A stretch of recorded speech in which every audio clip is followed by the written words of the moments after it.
Yo, what's up? Good morning. What is going on? We are live. We are finally going live. So let me look at the card. Guys, how is the mic? How's the mic going? Hope the mic is all right. Let's see. Parker Porter. Parker Porter coming up next. Let me check my mic. I think we're going to be. Yeah, we're good. We're ready to rock. We are ready to rock. What's up? What's up? How you guys doing? What the hell? Come on, man. What's the deal? My sound is not working. What the fuck is going on with this? What the hell? Come on. Yo, I don't know what's wrong with my mic, bro. What the hell, man? Oh, there we go. God damn it. The heck is going on with this shit, bro? I was like, what's good? What's up? What's up? Us fans suffering with early cards. Yeah, I woke up at 7:15, and I had myself a breakfast. Bro, I straight up haven't seen any of the fucking fights so far. I wanted to wake up at 6, but I had a hard time sleeping last night. So, like, I just freaking, my alarm went off at 6, and I was like, "Fuck that, dude! I'm going back to bed." Like, I actually want to have some kind of energy today. But yeah, how's the card been so far? Lots of great finishes. I just saw, I just saw like Waldo Acosta Cortez get a KO, but I was in Guru's live stream listening to it because I was eating my breakfast, and he said it was a back of the head shot, but I didn't see it. Was it actually a back of the head shot? Um, the UFC posted a snippet of it, and it looked real suspicious on the page. But yeah, we got Parker Porter coming out, guys. Oh my God, it's Parker Porter. Song Kanan won. Yeah, I know. That's annoying, isn't it?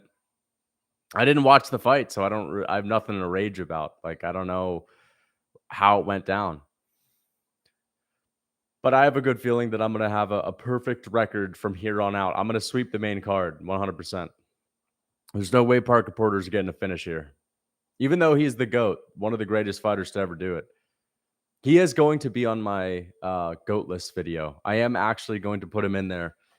I'm going to put, no, not GOAT list video. I'm going to put Parker Porter in my video for fighters that had an aura of invincibility. He's going in there 100%. I'm going to have a real section. And I think that video is going to go viral. So we'll be putting some people on to Parker Porter. Lucas, where's my cookbook? Mitt T. What do you mean cookbook? What you mean, homie? What do you mean? Tubby blood, bro. When it comes to the cookbook, guys, like, again, the first 15 members had cookbooks. I promised some people in the member stream the other day, and I would give them a cookbook because they were in my regular stream, and I said, bro, fuck it, I'll give you a cookbook. But hey, if you really want it, you just got to email me, lucastfitness@gmail.com. But like, guys, you could also just use code MMA on my website. Tubby Blubby Fluffy Parker Porter in the house. Thank you for the 3 months membership, Crusoe. Here's Justin Toffa looking shredded as ever. This is about as shredded as you could possibly get as a Pacific Islander, man. So Justin Toffa is a legit heavyweight. Parker Porter is a middleweight fighting at heavyweight. So we're about to see what's he walking out to. Let's see what's he walking out to. Lucas, do you feel like every European fan now? No, I just had an amazing freaking night of sleep, man. Are you kidding me? I had a great time. I have energy. It's morning. I do not feel like a European fan right now because I woke up like an hour ago. Less than an hour ago, I woke up. I was going to wake up 2.5 hours ago to watch the card, but I wanted to get my sleep. My alarm went off, and I was like, fuck that. Like, I actually want to sleep. Yeah, Junior Taffa. Yeah, Junior Taffa, of course. Mini Blahovic destroyed a guy that was way bigger than him. Mini Blahovic destroyed a guy. Who's Mini Blahovic? Oh, the other Polish guy. You're talking about the Chidi Njokwani fight? Yeah, I saw that on IG. That is pretty interesting, right? But, Chidi Njokwani is not that great. People somehow think he's like a fucking legit future contender. You know what I mean? Like, why? Because he's got a similar build to fucking. He's like a Jared Cannonier / Izzy build. You know what I mean? He's like more muscled up than Izzy, but shorter than Izzy too. He's not that good, and he's also old too. You woke up? Dude, I wake up at 7:30 every single day. I wake up early every morning. It's just that Saturdays I'm used to going, I'm used to waking up a little later because I go out the night before. So I didn't go to bed early last night like I would normally go to bed. Had myself an amazing Indian dinner, bro. I went out to a really good restaurant at a really nice Indian place in New York. Had myself a fucking fantastic meal, man. And now just had some yogurt, had some fruit, and about to drink some coffee while watching the GOAT, Parker Porter, take out Junior Tafa. Parker Porter's obviously getting. I don't even know why they're making this matchup. Like, this is honestly a little bit annoying. Parker Porter's 38, 6 foot tall, 75. Dude, this guy should have been a middleweight his whole career. He has no business being a heavyweight.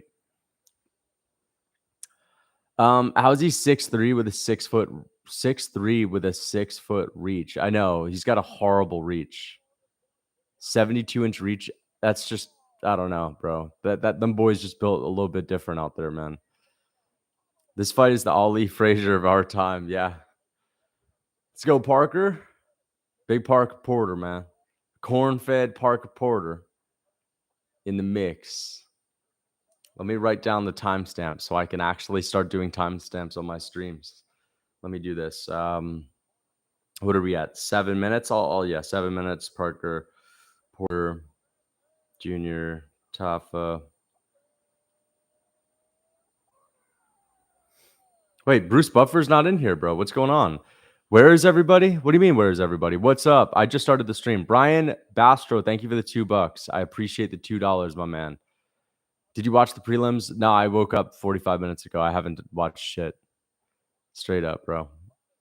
I wish that I would have, but like, bro, I didn't get the best night of sleep. I didn't go to bed that early. If I went to bed early, I probably would have watched the prelims.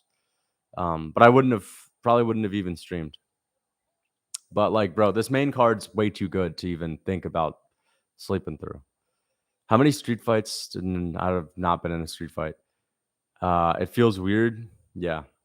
Street fights. Dude, you have to be a special kind of fool to be getting into those at my age, bro.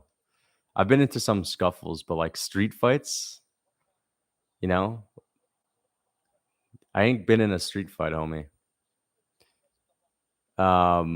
Here we go. Nah, I'm 23. You Americans are suffering. It's 3 p.m. Dude, I'm not suffering at all. This whole fucking narrative, bro. How lazy are some people? They can't wake up at 7. Like, I get it. Waking up at 5 is a little bit annoying, but bro, I'm having a blast. Like, my day's just getting started. Yeah, Junior Tafa just cracked Parker Porter. It's like 8:16 a.m. and we're watching fights. This is amazing. Off of a full night of sleep. Oh, Justin Tafa just tagged Big Parker Porter. Oh! Junior Tafa just cracked him. And Parker Porter's going for that marquee trademark single leg. This is a Parker Porter single leg to a T. Nobody's got a better single leg than Parker Porter. Oh, my God. Look at him crafting up. Look at Parker Porter crafting up right here. He's got the double underhooks. This is a real crafty weapon. He's weathering the storm. He's posturing up for a big elbow. There's a big knee from Parker Porter. There's a big elbow from Justin Tafa. Junior Tafa. Oh, Parker Porter's on Crip Street. Oh, Parker Porter's on Crip Street. And Parker Porter's out. But that's just how every Parker Porter fight starts. So I'm looking forward to the second round to see how it goes. But Parker Porter just getting his groove going, getting his feet underneath him. Crafty veteran just got KO'd stiff. What'd I tell you guys? What'd I tell you? I said first round KO, baby. I mean, come on. You had to see that coming. Junior Tafa's arms looking pretty long compared to Parker Porter, the middleweight who should be fucking fighting at flyweight over there. Corn-fed belly didn't save Parker. I know, man. Damn, look at that flush knee. That's that glory kickboxing level of kickboxing, bro. Straight up. Parker Porter has got that, 2008 Jackson Wink.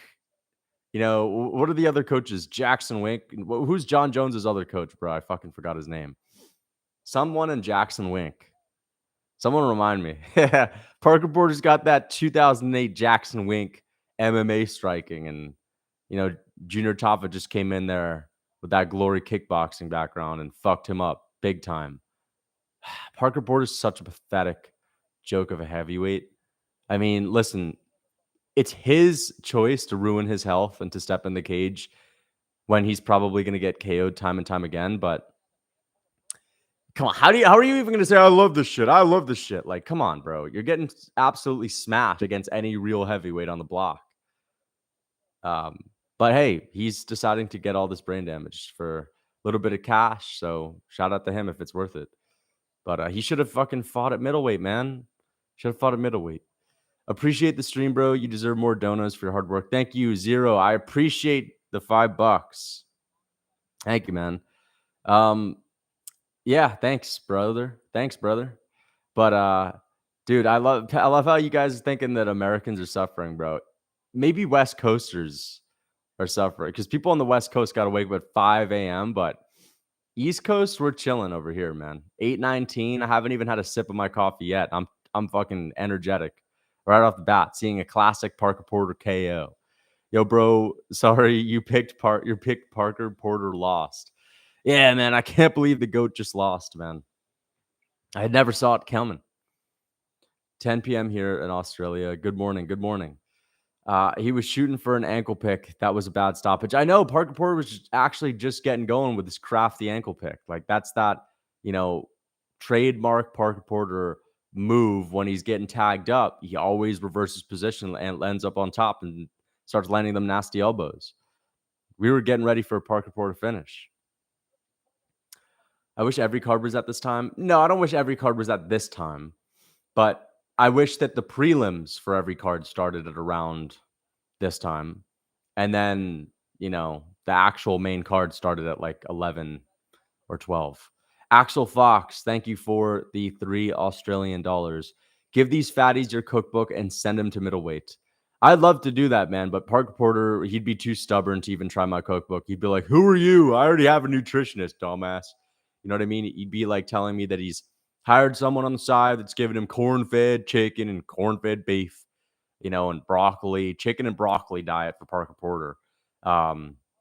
He must be sneaking some second helpings as well. But yeah, these athletes are too fucking prideful to, actually try a gritty cookbook from a 23-year-old young gun like me. They're too prideful to even think that they could stoop that low. Oh, no, I got to get the fucking perfect professional to help me with my diet when the professionals don't know the hell they're doing in the first place. Let's see what Junior Top has to say.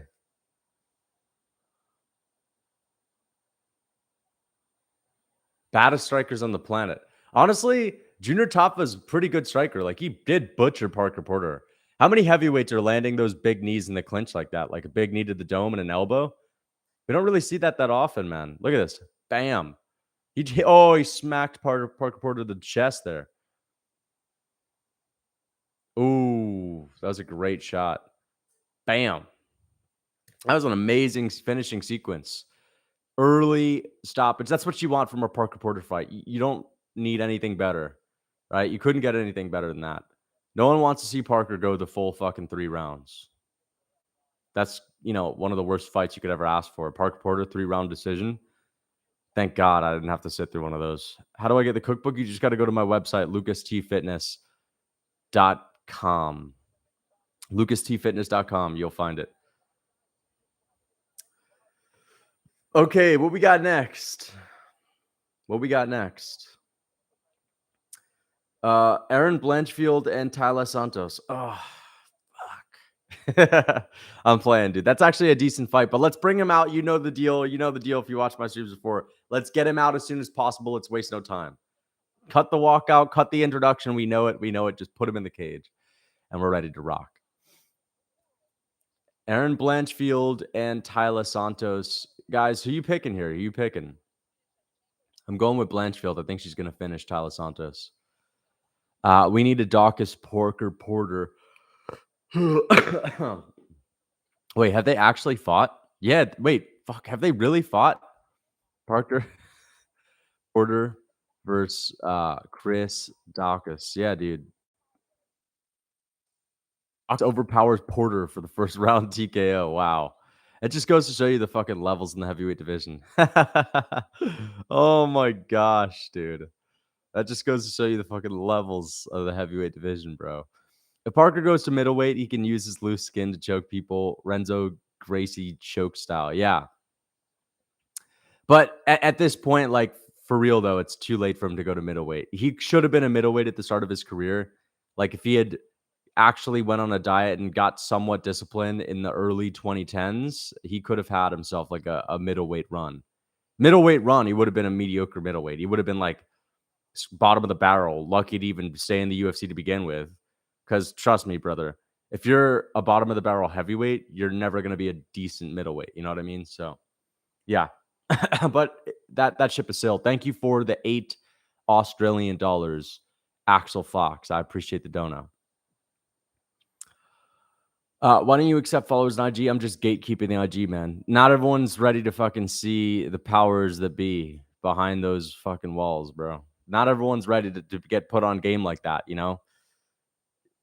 Listen, following me on Instagram is like, you're going to have your beliefs challenged, all right? You're going to have your ideas and your beliefs challenged, and you might not like that.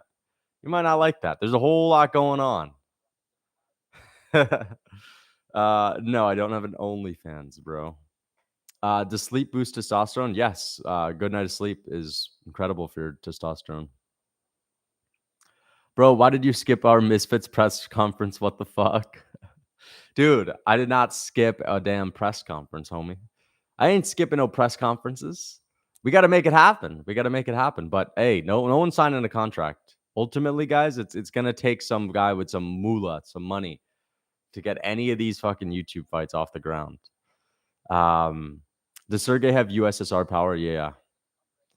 I'm watching okay, where commentary is only coming from one side of the headphones. Best experience ever. Bro, just get ESPN Plus. It's honestly so fucking worth it. I don't know where you're from, but get ESPN Plus. Hit up Misfits. Let's just box. But boxing's whack, bro. Boxing's so whack. You know what I mean? Like I'm not just gonna want to box. I want to do MMA or kickboxing. Are you excited for the Nebraskan Cornfield Bruiser? I am excited for the Nebraskan Corn-fed Cornfield Bruiser, straight out of the Nebraskan Strip Club. Anthony Smith. Yeah, I am pretty exciting. Boxing is classy.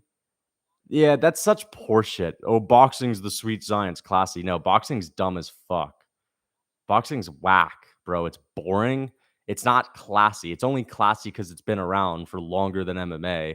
All right. And they're just straight up chucking punches to their head and their body. That's not that cool. That's not that freaking complex. It's not that, sweet science. No, the sweet science is MMA, where you could take someone down, you can kick someone. Like, there are many different ways to solve a puzzle, and there are many different ways to get defeated. And because there are many different ways to get defeated, in order to be the best, like, you have to be like truly the most well-rounded, well thought out fighter. Boxing is just a simpleton sport, bro. Straight up, like it's a cool sport. I'll give it some credit, but it's whack compared to MMA. It's not a classy sport compared to MMA. I love how people say boxing's classy. It's classy. MMA is not classy. Like, get the fuck out of here, dude. There's nothing classy about boxing that would make MMA like less classy. What is it? Oh, they're both just agreeing to stand up. It's a real gentleman's sport. Yeah, because they're confined to those rules.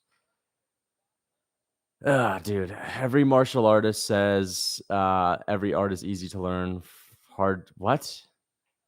Oh, every martial art is easy to learn, hard to master. Now, I'm just saying, bro, boxing is definitely hard to learn. Like, getting to the high level is difficult, but the whole classy thing is such bullshit.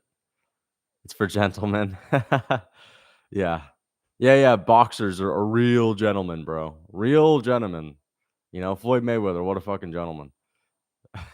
Mike Tyson, what a classy man, huh? Oh my gosh, bro. Gervonta Davis is such a freaking gentleman, man. Yeah. Gervonta Hemingway Davis. Is the event starting now? Dude, it's been underway for many hours. It's been underway for many hours. Power slap is the classiest sport. That's where you really just agree to slap each other in the face and turn the other cheek. There's nothing classier than turning the other cheek. The disrespect to a future Hall of Famer like Smith is unreal. Imagine going 5 rounds with the GOAT Bones. Top 5 for sure. Yeah, not many people go 5 rounds of Bones. It's not like OSP did it. It's not like Thiago Santos did it. You know what I mean? It's not like half of John Jones's opponents have done it, right? Literally, like, how many of John Jones's opponents have actually gone the distance with him? I would say about half, maybe close to half. So I guess they're all Hall of Famers.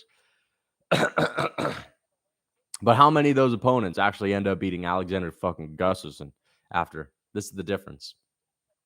Not many of them can live the tale to fight John Jones in 5 rounds and then beat Alexander Gustafsson in your next fight. I could see Anthony Smith on like a future ESPN 30 for 30 documentary talking about his Gustafsson fight and how that was the biggest fight of his career when Gustafsson was completely washed.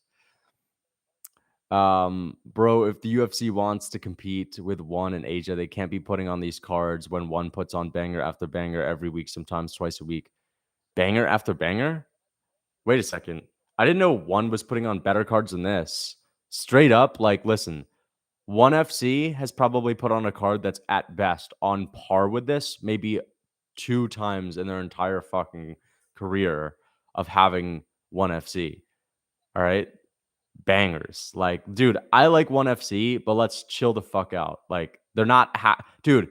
ONE FC heavyweights, the top heavyweights in ONE FC aren't as hype as watching Parker Porter and Junior Tafa. Straight up, 100%. Junior Tafa versus Parker Porter is more exciting than a ONE FC heavyweight fight. No matter what heavyweight fight you're going to bring up, I don't even care. 100%. ONE FC heavyweights are trash, actual garbage. Same with Parker Porter. Parker Porter and ONE FC would be like a top 5 heavyweight. Just straight up, 100%. Not even fucking close. Rod Tang versus Super Light card's going to be fire. Is it going to be fire, though, or is just the freaking main event going to be fire? Like, this is the thing about ONE FC. They'll have, like, 3 good fights at the top of the main card. ONE FC can have good fights. ONE FC can have good fights. Like, this is what I mean. When you're saying banger after banger every week, like, okay, well, what that means is that every week ONE FC has a card that looks like a banger on paper, right? Okay, because that's usually how we judge a card. Of course, there are plenty of UFC fight nights that look like shit that end up being pretty fucking fun because they're good fights. We're talking about what's on paper. All right. Is it a good card? What are the names looking like? ONE FC does not put on many cards like this, bro.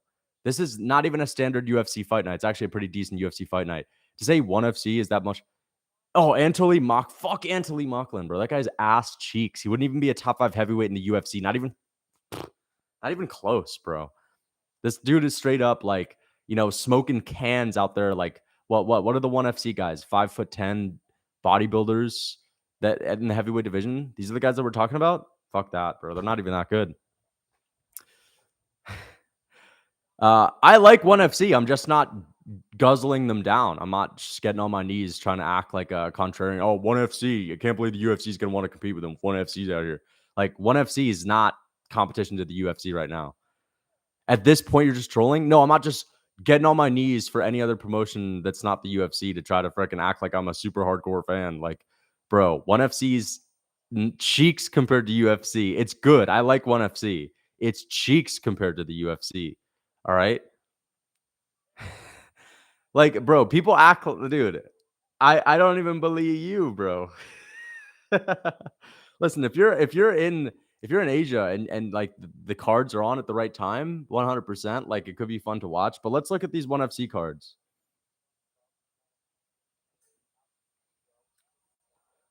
Okay, let's look at a ONE FC card. These are all like Muay Thai fights, which again probably is really entertaining. But I'm not gonna look at the Muay Thai ones. I'm gonna compare it to MMA.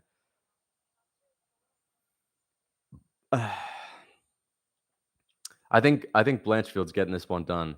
I'm just finding a ONE FC MMA card. I'm on their Instagram right now. Okay, here we go. Dude, these are all Muay Thai cards. Okay. I'm looking for one of their MMA based cards to compare it to the UFC. Because Muay Thai is a different sport. I'm not even comparing that shit. Yeah, literally, I can't even find one. Bro, ONE FC has straight up not had any MMA fights in a long time. What the fuck? I literally can't. Okay, yeah. Here it is. Here's the last one. Mikey Muzumini versus Jared Brooks was the co-main event. Literally shit. I don't give a fuck about Mikey Muzumini. He's an absolute nerd. I don't give a fuck about that guy. All right, that guy's boring as hell. He's like, oh, dude, Mikey Muzumini. Oh yeah, I'm not even into jujitsu like that, homie. Okay. Let's see. Then we had Tawan Chai versus David Korea. That's kickboxing though. Like kickboxing's sick, dude. Kickboxing's cool. I'm not even gonna try to act like it isn't. I'm looking at the MMA fights. John Lineker versus Kim Jae Wong. Oh, whoa. John Lineker versus Kim Jae Wong. Oh, man. Damn, dude. John Lineker used to be in the UFC. Whoa, bro. No way. Versus who? Oh, dude, that Kim Jae Wong, bro. That guy's a legend, man. Kim Jae Wong is a legend, bro. Listen, John Lineker is entertaining, all right? Who the fuck is Kim Jae Wong? All right. Are you literally going to sit here and tell me that John Lineker and Kim Jae Wong, which is the best MMA fight on that ONE FC card, is actually decent? Oh, and then here's the heavyweight fight. Omar Khan, he's the guy from Senegal, versus Marcus Almeida. Horrible fight. I was literally watching this card. Horrible fight. Boring as hell. Like, these are the people that are competing with the UFC? Are you kidding me? I get it. Demetrius Johnson's last card was on par with this. It was. It was on par with this. Was no better. That's the thing. Even a Demetrius Johnson card, the biggest MMA fight that ONE FC can put on is on par with Max Holloway and Korean Zombie in Singapore, which is cool. It's like a good card. But don't be out here saying it's better than the UFC. How is the UFC going to compete when the average card is like the biggest fight is John Lineker and Kim Jae Woong, which is like, mid tier. Like people are straight up hard. You have these fucking fans that try to act so hardcore. They're like, bro, John Lineker's literally your fucking best bantamweight on the planet. What are you talking about? That shit pisses me off, bro. Like, bro, I get it. ONE FC's cool. I like ONE FC. They're not, scared that the UFC is gonna. I mean, the UFC is not worrying about ONE FC passing them up. Kim Jong. It wasn't him, dude. John Lineker's literally the best bantamweight in the planet. Oh, because Lineker's taller than you and chinned you in sparring. Oh my gosh. Like, bro, Lineker is literally a average run-of-the-mill ranked bantamweight in the 2010 era. Straight up. He's like a 2018 bantamweight in the UFC. The bantamweight division is 100 times better now. You know what I mean? The bantamweight division has probably evolved more than any of these other divisions, if anything. Lineker wasn't even that close to the belt back then. You know what I mean? Put him in the bantamweight division today. He's not even ranked. Swear to God. And these are the freaking killers in ONE FC that are getting this much hype. Like, ONE FC's decent. Bro, UFC literally made a road to UFC and Singapore cards just to try to compete with ONE. I'm sure they are trying to compete with ONE, but ultimately, like, listen, if your argument is the UFC can't compete with ONE because they're only going to Asia like twice a year, then I agree. Like, sure, bro, the Asian fans are going to be able to go to ONE FC events more often. But ultimately, if you're an MMA fan, yeah, like the UFC is where it's at, and there's no competition right now. Bro, ONE FC is great. But when we're talking about MMA promotion or just promotion in general, nothing's competing with the UFC right now. It's not even close. It's not even close. Fabricio Andrade beats anyone in the UFC bantamweight? No, not even close. Not even close does Fabricio Andrade beat anyone in the bantamweight division. Couldn't be less true. I've literally seen this guy fight multiple times at this point. I've literally seen him fight multiple times. All right, let's go. We have Aaron Blanchfield and Tyler Santos popping up. Yes, he does. Bro, he literally couldn't even finish John Lineker. John Lineker's actually mid-tier. Wouldn't even be ranked in the UFC. Couldn't even finish John Lineker in his last fight. Couldn't even finish him, bro. And then the first fight, bro, he's good. He's good. But, like, bro, you're acting like the average bantamweight in the UFC wouldn't absolutely decimate in style on John Lineker, too. Yes, I watched the entire fight. I watched the rematch. I watched their first fight. I watched both of the Andrade and Lineker fights. They were good fights, like good fights, 100%. When John Lineker's smacking you up throughout like a good portion of the rematch, smacking you up, and he's an old man John Lineker, it's not that impressive. Let's go. Aaron Blanchfield and Tyler Santos. Fabricio Andrade would literally get smoked by everyone that's even close to the top 5 in the UFC. Stop. Like, who's his level of competition? John Lineker's his toughest test? John Lineker's not even top 15 quality, bro. Smokes O'Malley? Oh, better striker. Why? He's a better striker because he looks flashy against John Lineker, huh? Dude, my initial thought while watching Fabricio Andrade versus Lineker 2, and I thought about this in like the second round. I was like, bro, this guy's overrated. Like, he's not as good as people think he is. He's a decent striker, but it's because he's like fucking up bantamweights that are in 1FC that aren't that high level. And don't get me wrong, 1FC is good fighters. Like, these guys are good fighters, but you're comparing them to the UFC, and it's just, you're wrong. You're just straight up wrong. If Fabricio Andrade were to come into the UFC, I'm telling you this right now, he wouldn't be in the top 5. He would be lucky to be in the top 10. He'd be lucky to be in the top 10. He might even lose to Cheeto. That'd be a good fight for him. Him and Cheeto be very competitive. Because he probably would outstrike Cheeto by a little bit, but I bet Cheeto could tag him.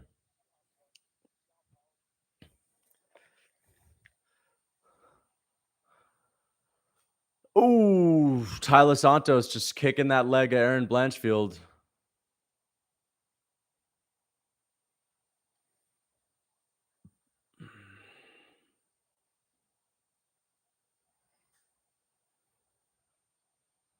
I mean, we kind of already knew Santos was going to have a little bit of a advantage on the feet, right? Ooh, there's a good shot but from Blanchfield. She lands a good hook. But Blanchfield's got that slow twitch striking. She's got some thud at the end of these shots, but she does have some slow twitch hands. She's shooting for a takedown. There's a good combination. See? Blanchfield's a dog, man. Here's the thing. Blanchfield's a dog. She's tough. She's tough. That's the thing. And here she's going to go for the takedown. She's imposing her will. Lineker doesn't hit harder than Cheeto. That's actual bullshit. That's actual bullshit. He doesn't hit harder. That's a narrative that I don't like either. Lineker's the hardest hitter. Not even close. Not even close, dude. Why does Lineker hit harder? Oh, because he's hands of steel. He's hands of steel Lineker. Yeah, I don't care if he's hands of steel Lineker. He doesn't hit harder. Bro, Lineker hits hard against like washed up tomato cans. Like, dude, Lineker hits hard 100%, but he's the hardest hitter against like tomato cans in 1FC at the bottom of the barrel up until he gets the ranked opponent, and he's not knocking guys out like that. Bro, Lineker got styled on by Corey Sandhagen when Corey Sandhagen was a fucking tadpole, bro. Yeah, Lineker was straight up cut, homie. If Lineker was really that amazing and dynamite, then why the hell did he get cut, my man? Like, these are UFC rejects. Blanchfield has her down, but Santos, gets back up to her feet. And let's see who has the better stamina. This could be a war of attrition, guys. Cheeto would have dropped Munoz if it went 5 rounds. Possibly, but I don't think so. I think Munoz just would have had his face busted up even more. Sometimes you just got that nasty chin on you. You went to a bigger... Okay, we have 1FC's biggest guzzler in the chat. Bro, I like 1FC, but you're straight up delusional if you think it's better than the UFC. Like, the best fighters... No one dreams of being a 1FC champion. I'm just going to let you know. No one dreams of being 1FC champ. Everyone dreams of being a UFC champ. They go to 1FC when their plan A doesn't work. Just how it goes. Good job from Aaron Blanchfield. Unless you're a kickboxer or Muay Thai guy, then that's your plan A. Well, there's a hard hook from Tyler Santos. There's a good knee to the body from Blanchfield, though. This is a good fight.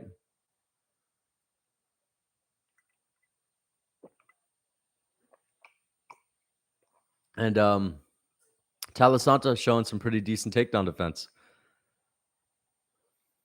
Have you seen the stats? They have more viewers. I don't care about the stats. I'm just saying they're not competing with the UFC in terms of MMA. And, everyone can talk about the stats, the viewers. I think those are skewed. Like, everyone uses social media. Where's 1FC at on Instagram? How many followers do they have? I know they're on Facebook too. Facebook is Land of the Dinosaurs. So let's look at the IG. Instagram has 37.5 million. Right? That the UFC has 37.5 million. 37.6. ONE FC has 7.9. Okay. So you're trying to tell me that a ONE FC with 7.9 million followers on Instagram is just, hitting it out of the park and exceeding the UFC at 37.6. It's not even close. If your argument is, bro, people in Asia don't even use Instagram, bullshit. Everyone does in Asia. Way bigger than you think, kid. I understand that ONE FC is big. I understand that it is, but this guy's saying it's bigger and better than the UFC and UFC can't compete, which is absolutely horseshit. What is the cookbook update?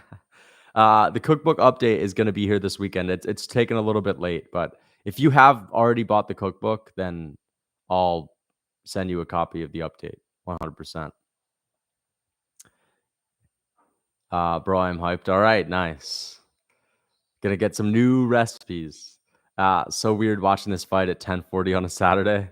10:40 on a Saturday. Where are you from, man? It's 8:44 a.m. for me. Oh, you must be in like where the hell are you at, bro? 10:40. Where the hell are you at, bro? Oh, Australia. Damn, Australia's got such a weird time zone then.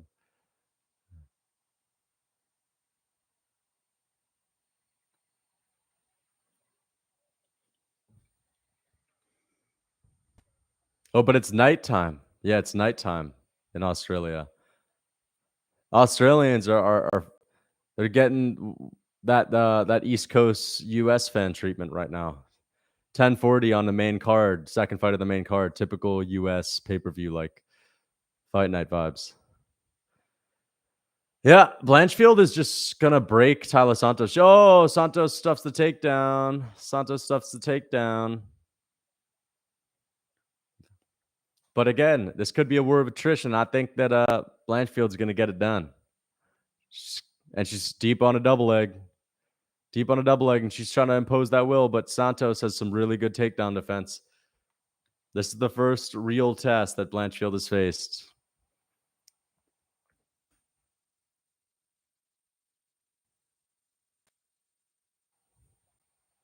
Who you guys think is going to win now? A minute and 25 seconds into the second round. Who you got her with volume and cardio? Even if she doesn't get the takedown, I think she's going to break her.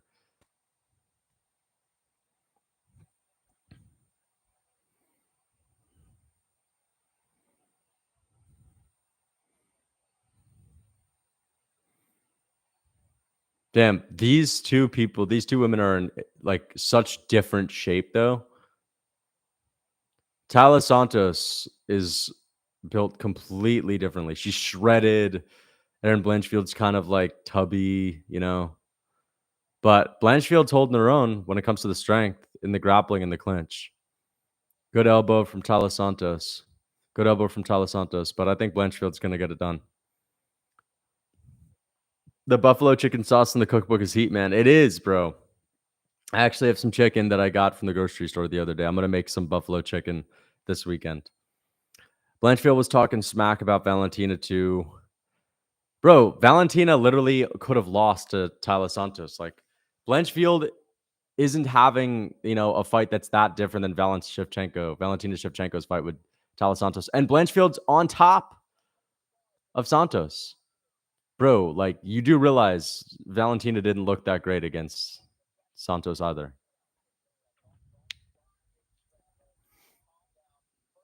And dude, actually, Blanchfield might be doing better than Valentina Shevchenko right now. Edson Barboza look like?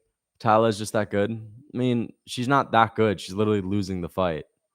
It's not like, oh wow, Tyler Santos is an absolute killer, bro. She puts everyone to test. Like, okay, dude, it's WMMA, She's all right. She ain't bad. This is still not that high level. It's just like a regular fight. But yeah. Erin Blanchfield, I think she's gonna get it done. She's probably not gonna find a finish. But I'm still gonna get my pick right though. I don't know. Maybe she'll find a submission. She's imposing her will though, which is good. She won the first. Yeah, but she's about to lose the second. War of attrition. She's pretty much tired and she's gonna gas out here. And control time means a whole lot in WMMA. Blanchfield's looking for the back. Tyler Santos working up to the feet. 58 seconds left in this fight. And they are cheering for Tyler Santos to get up to her feet. Interesting. Very respectful crowd.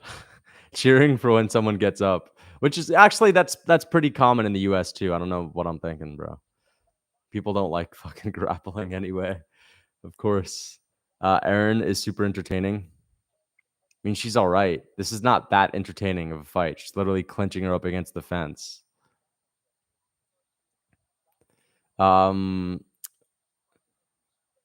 She's not losing. She won the first round. I was joking. Yeah, I was thinking, dude. But like, bro, this is still better than the average WMMA fight, just because there is something at stake, and like, this is one of those fights where we're actually seeing two high-ranked contenders that are both actually decently skilled. Usually, the number one contender fights in WMMA would be like Erin Blanchfield versus Lauren Murphy, or it would be like Tyler Santos versus Molly McCann. That's like the typical number one contender fight. This is actually like two decent women, This fight is revolutionary, a groundbreaking fight. It is. It's a groundbreaking fight. Every single MMA fan has been waiting for this day for years. But, people were hyping up this fight, and it's not delivering. That's for sure. It's definitely not delivering. But it is what it is, man. That's what you get for getting hyped up about one of these, brother. Come on, let's get Anthony Smith out. Let's get Anthony Smith out here. The moon landing of MMA, yeah.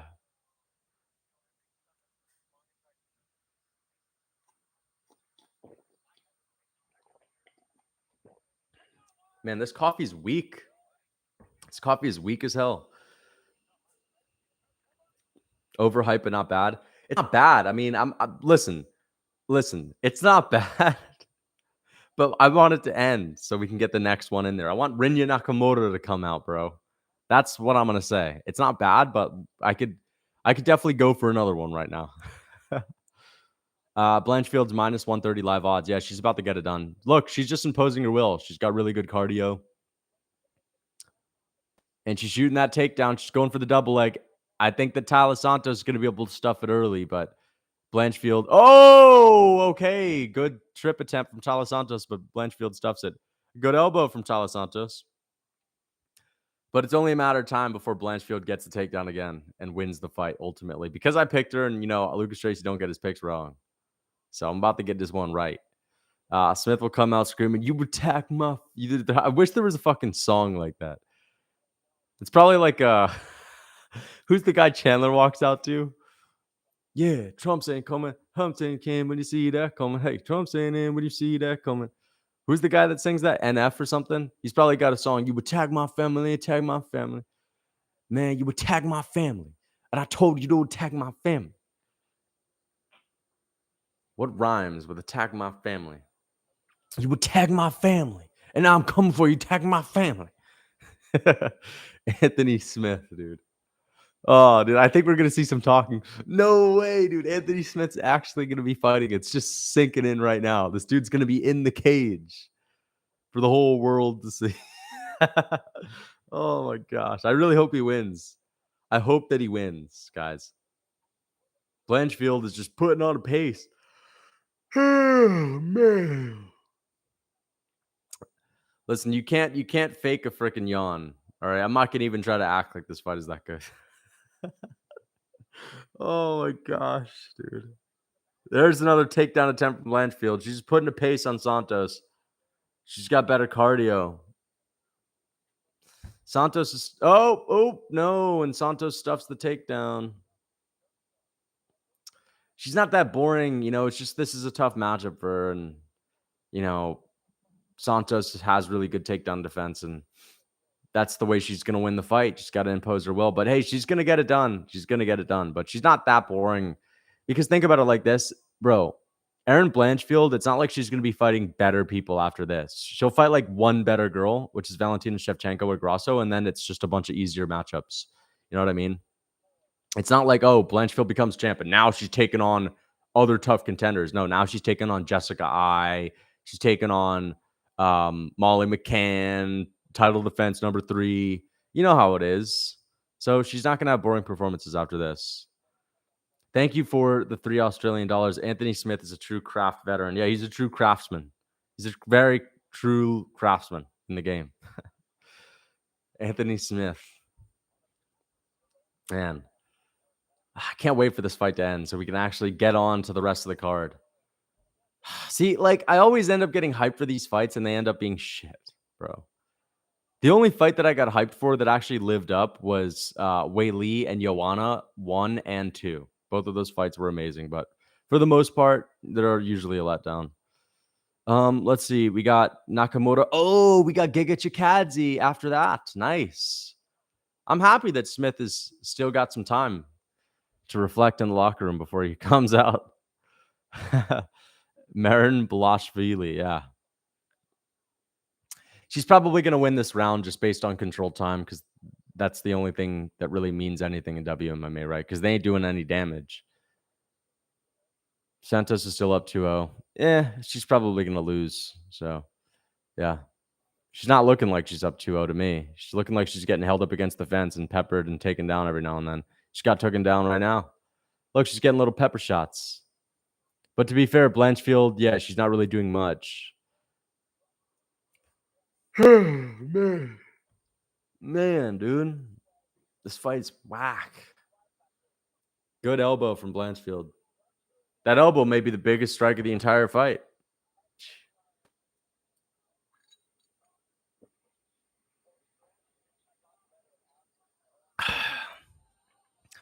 Damn, man. You know, usually I'd be freaking ecstatic to watch fights this early. I would have already been like, you know, my energy would have been through the roof. But right now, it's dipping off. I'm going to have to get another cup of coffee after this shitty fight. Thank you for the $3, Axel Fox. Nice of the UFC to put on these bathroom breaks on cards. Yeah, if only I could actually take a nice bathroom break right now. But we're streaming, so we don't want to kill the stream like that. Man. Oh, thank God it's over. Now I can finally breathe. Oh my gosh. Thank God it's finally over. Oh, God damn. That fight just aged me like a few years. Holy shit. Man, I need to get a cup of coffee. Like, I'm straight up ready to go back to bed after that. Bro, I had so much energy after the Parker Porter fight. Listen, Parker Porter and Junior Tafa is way more exciting than Erin Blanchfield and Tyler Santos. The high-level stakes matchup. Ooh, Tyler Santos and Erin Blanchfield. You know, this might be the hardcore fans' main event. You know, I honestly wouldn't mind if that was the main event.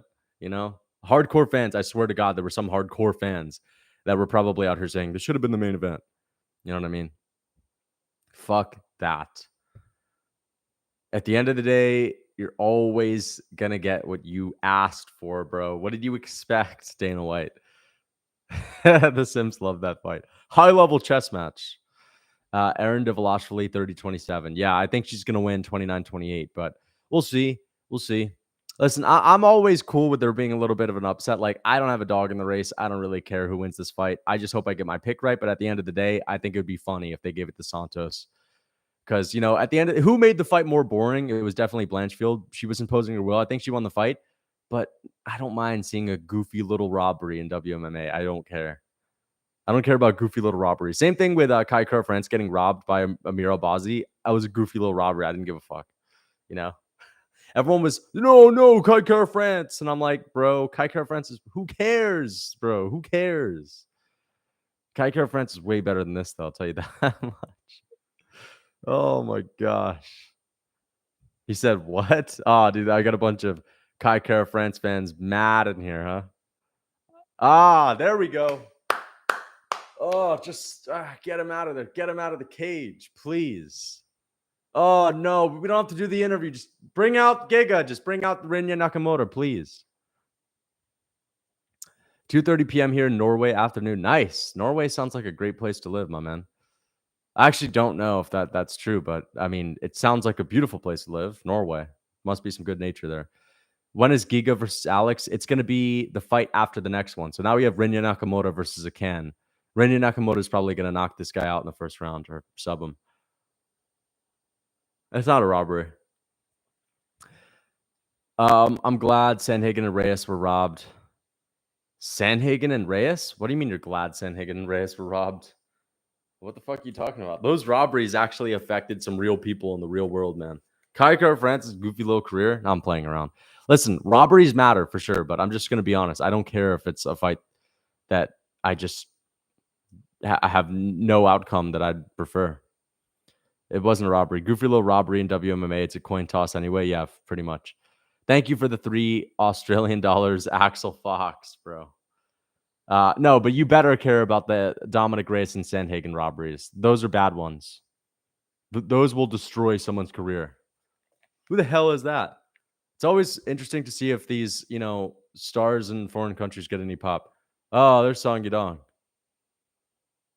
Song Yadong in the house.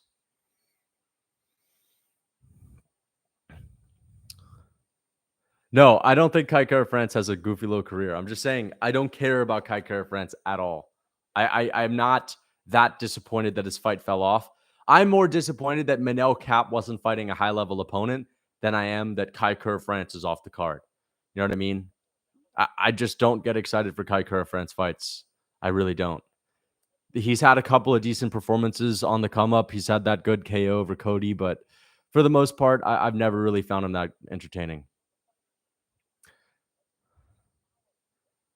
The Islam versus Volk robbery made me not sleep for a whole week. That was a bad one, man. That was a bad one. That honestly might be one of the worst. You might have to take that one to the courts. The Makhachev and Volk one. Nah, I'm playing around, but Renya Nakamura, guys. This is the opposite of Tatsuro Taira, a guy that actually has some kind of potential when it comes to maybe if he can beat decent guys, become a champion in the future. But we'll see. We'll see. He's got a good chin. He's got amazing wrestling, really good submission skills, KO power, athletic, fast twitch. Oh, man. Makhachev clearly won that. Yeah, I mean, I think Makhachev won that, but it wasn't clear. It was actually very close. I got 100 on Nakamura. Yeah, that's a good bet. But I don't know if you're going to make anything from that, bro. Like, what are the odds on this? The odds are probably like minus 600 for Nakamura. Pitbull Rinya. Is that actually his nickname? Taira can have potential if he works on his stand-up and strengthens his wrestling. Yeah, he needs to work on his stand-up for sure. And he needs to work on his quick twitch ability. I don't even know. That's the hardest thing to work on. Like, it's mostly genetic, but Taira definitely has potential when it comes to the grappling. It was a close fight, no robbery. Yeah, it wasn't a robbery. Oh, man. Oh, gosh. That last fight really fucking pissed me off, dude. I should have some serious energy right now. To be honest, Dana could have made that the main event and got a pillow or betting company sponsor. Would have promoted the snooze fest perfectly. I mean, I guess that's actually a decent point. Thank you for the $8. I appreciate the $8 Australian. Grayson Livingston, thank you so much. Dominator was robbed. Who? You're talking about Cruz? You're talking about Santos. Is Santos like is her nickname the Dominator? Chandler's gonna take a dive because Chandler is a company man. Yeah, I could totally see Connor knocking him out after all these upsets that don't really seem to make a lot of sense. I could see it. Chandler going down with the first shot that Connor throws. Yep, it's possible. Yawning through a live stream, poor. Bro, don't blame it on me. Blame it on the last fight that absolutely sucked. Keith, cigarettes, and alcohol Peterson. Which nation is the best at rugby? I'd say the US, most likely. You know what I mean? They have some good, countries out there for rugby, like South Africa, and they obviously have Ireland, and you got New Zealand, but the US is probably like overall the best for rugby, most likely. Like rugby's pretty big over here, but people just don't talk about it.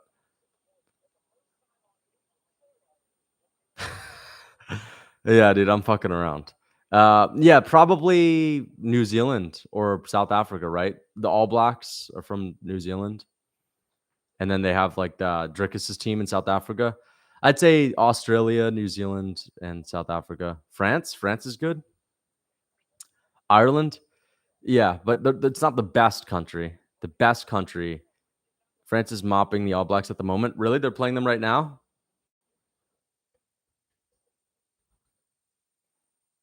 Are they actually playing them now, bro? Rugby World Cup, Friday, September 8th. Interesting. I don't know. I don't really follow rugby. I mean, the US would obviously be good at rugby if we didn't have football. But yeah, that's why people don't play rugby. Actually, people do play rugby in the US, but there's no professional rugby here. And if there is, I've never heard of it.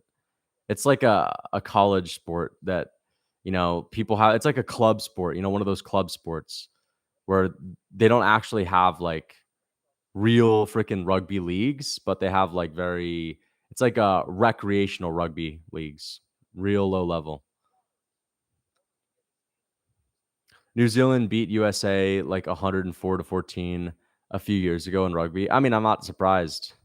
USA's rugby probably sucks because again, all the freaking rugby players that would actually be killing it in rugby, all the guys that are built for rugby, I mean, are going to the NFL.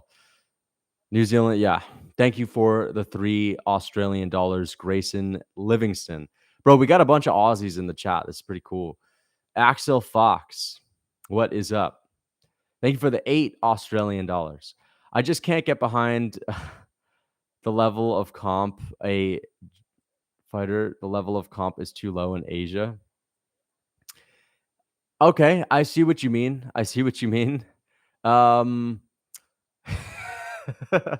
Dude, I'm like, bro, is this a thing that people say in Australia? They just throw that out, like, or is this because you were confined to only a certain amount of words for your super chat? I mean, obviously, I didn't read the super chat to the fullest, right? But I understand that the level of competition isn't as stark, but at the end of the day, bro, like, have you seen the USA regional scenes? Like, have you seen the guys that are on tough in the US? Like, the people on tough in the US are absolutely shit, dude. Like, it's actually pathetic. I honestly get the vibe that there's a couple of good MMA fighters per country max. This level of competition thing when it comes to outside of the UFC, I think it's a bit of a farce, to be honest. Outside of Brazil seems to be that one place where they actually, and Russia, Brazil and Russia, all right, these are the places where there actually seems to be some high levels of competition, right? And some of the promotions in like Poland, but I'm talking about like the regional scenes. US, horrible. Cage Warriors, the UK, Ireland, horrible, right? Asia, probably not so good. Eastern Europe is probably all right. Brazil is all right. And then, of course, you have Russia, which is all right. I mean, that's part of Eastern Europe, right? So there's only a few places where you have high levels of competition on those regional scenes. Brazil and Eastern Europe have real fighters. I mean, real fight. I don't know what you mean by a real fighter. I think if you're a fighter, you're a real fighter. But I get that they have the best up and coming fighters that are actually, they're all well rounded. They all have pretty high level skills over there. Yeah, and that's why they get to the top. 100%. Thank you for the 3 Australian dollars. Garcia looks good right now. Garcia, what you talking about, homie? Garcia. Who's Garcia? Japan's competition used to be the highest in the world, but took a massive hit since the Okay, I don't really know too much about that. Let me look. Let me look that up, brother. I think I've heard about that though.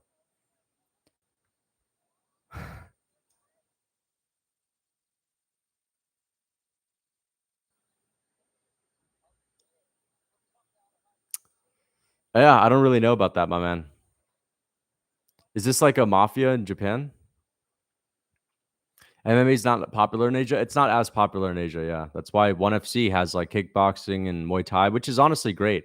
Like, I was in this ONE FC debate with this, five-star guy in my chat, but ONE FC is awesome. They have really entertaining fights.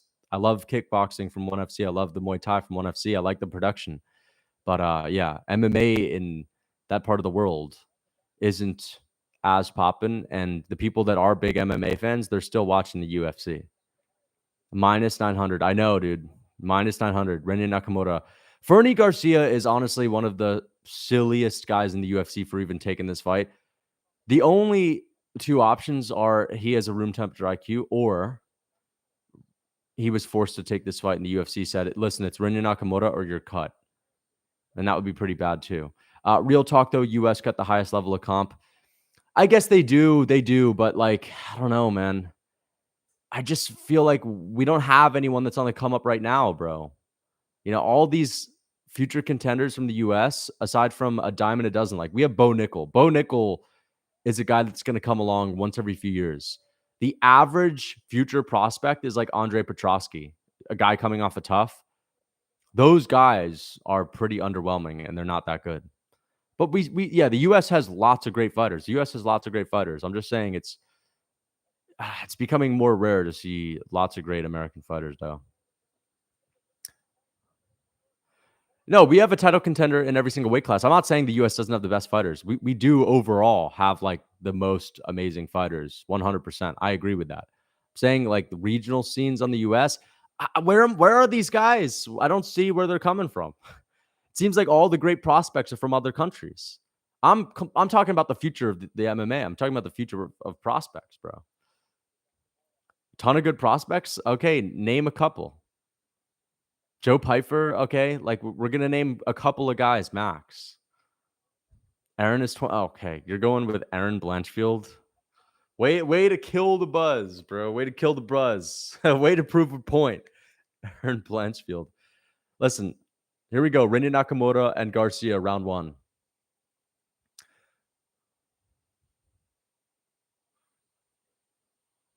A good leg kick from Renya Nakamura.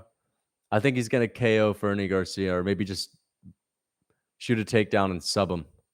Good jab to the body from Renya. There's a good body kick. Ooh, okay. Fernie Garcia got a nice left hook in there. There's a good leg kick from Nakamura. Nakamura stalking him.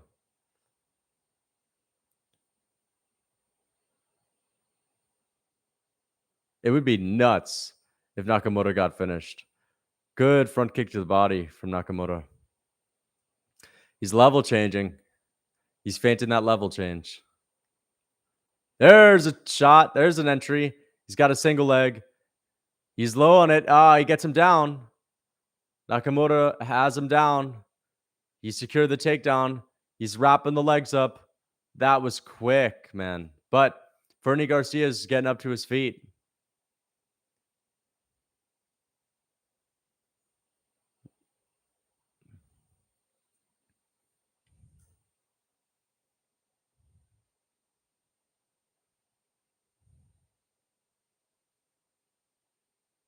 Oh, there's an amazing takedown. Great trip. Look at that. Just threw him. And Renya Nakamura is right now in, what is he in? He's in half guard right now. He's got a leg hooked. He's definitely going to be working towards a submission. He's going to be trying to get into mount. Bro's stream is so delayed now. 2 minutes and 54 seconds on the clock, bro. 2 minutes and 54 seconds on the clock. What are we talking about? It's not delayed.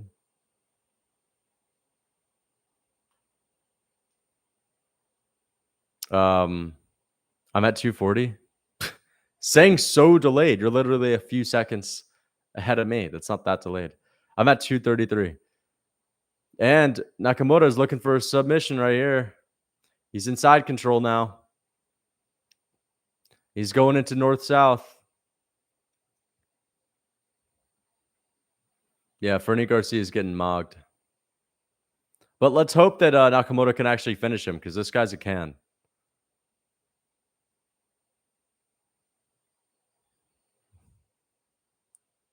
10 seconds is heaps. No, I'm at 2 minutes and 3 seconds. We're on time, my man. Lucas watching off of his toaster. No, I'm watching off of a TV, my brother. And Nakamoto's about to open that can. He's about to open the can of Monster. Fucking hell. It's a great little fucking painting that they put on the canvas, huh? Looks pretty good. Looks pretty sleek. Nakamura's trying to open the can. All over his face, yeah. Ah, here he's going. He's going for a submission right here. North-south choke. He's gonna get him. He's gonna Fernie's gonna tap. Fernie's gonna tap.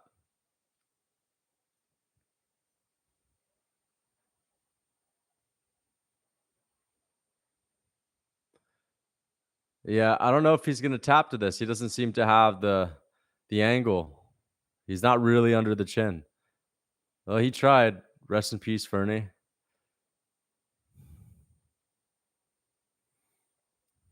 What do you mean pay for Fight Pass? I'm on ESPN Plus.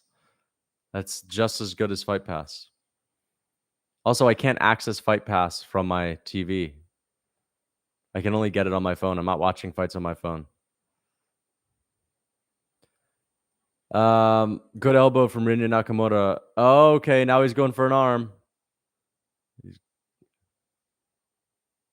Yo, he's about to get this armbar. Nah, he ain't about to get it. It's a 10-8 round for sure, but let's hope he can get a finish in the second. Fernie Garcia has shown some survivability here.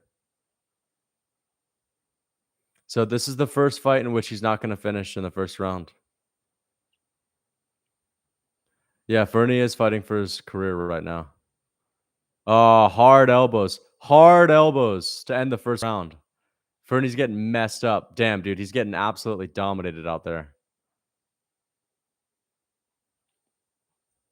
Damn. Yeah, I'm on ESPN, brother. ESPN, dude, I gotta fill up another cup of coffee. That Blanchfield fight's still hidden, man. All right, yo, be right back, brother.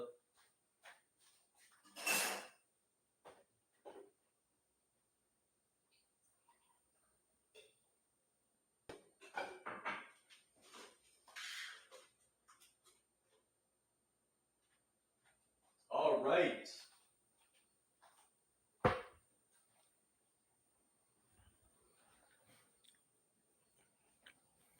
Got some raisins. No seed oils. That Blanchfield fight fucking sucks, dude. Stop. Stop, bro. Merab is only entertaining because he's doing it. Merab is only entertaining because he's doing it to people in the bantamweight division. He's doing it to high-level men's MMA fighters. That's why it's entertaining. I can't be entertaining in WMMA. Sorry. It was a fight for sure. It was a fight with stakes, but it was not a fight with any entertainment value. Listen, round 2, 4 minutes 45 seconds on the clock. Hard kick to the body. Bro, look at the legs of Nakamura. Nakamura's got some extremely big quads, bro. He's shredded to the bone, man. He's got the wrestler physique. Oh, great body kick from Rinya Nakamura. I think Rinya's going to go for a KO on the feet here.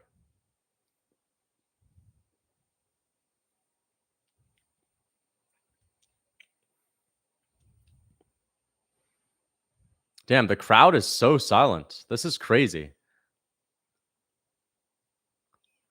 That crowd is dead silent. Isn't that nuts? You could hear a pin drop right here. Oh! Head kick right on the guard of Fernie Garcia. Nakamura slips. He lands a hard low kick on Fernie that stumbled him for a bit. Hard body kick from Nakamura. But it looks like Garcia right now is just looking to survive. Like, he's kind of making it a point to not get finished here. He's not taking any risks. He's throwing like little pepper jabs with no sting on them. Good body kick from Fernie.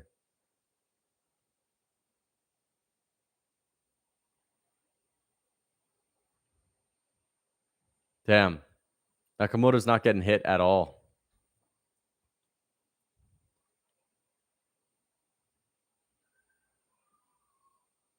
There's a good jab from Nakamoto.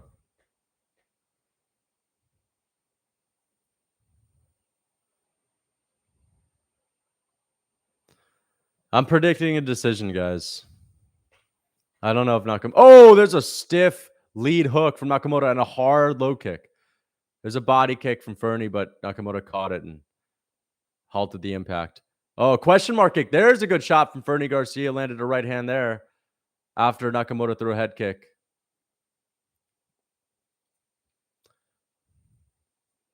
There's a takedown and beautiful double leg takedown. Beautiful double leg takedown. And yeah, Nakamoto's caught himself in a guillotine, but he's just got himself out of it. Jesus, that looked uncomfortable as hell, bro. Damn. Nakamoto is out of the guillotine attempt. Fernie Garcia is really pulling for this guillotine.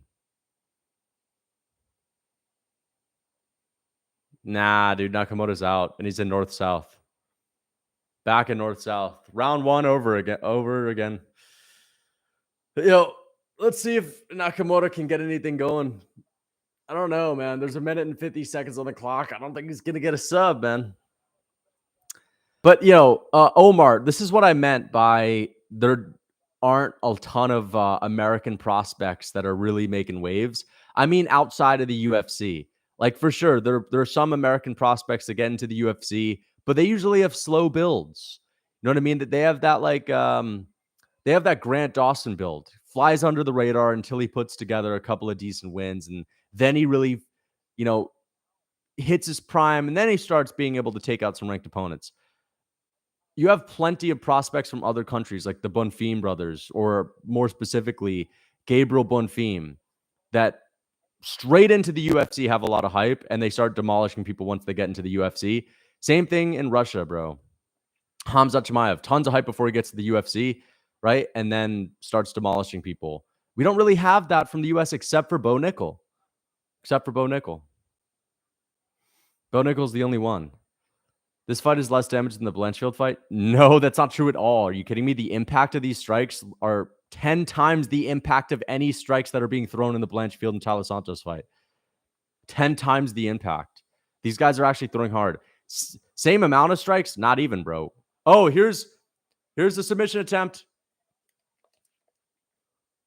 25 seconds left. Fernie is not going to tap, though. Nah, he's not going to get it. He's not going to get it. What do you mean, Jared Gordon?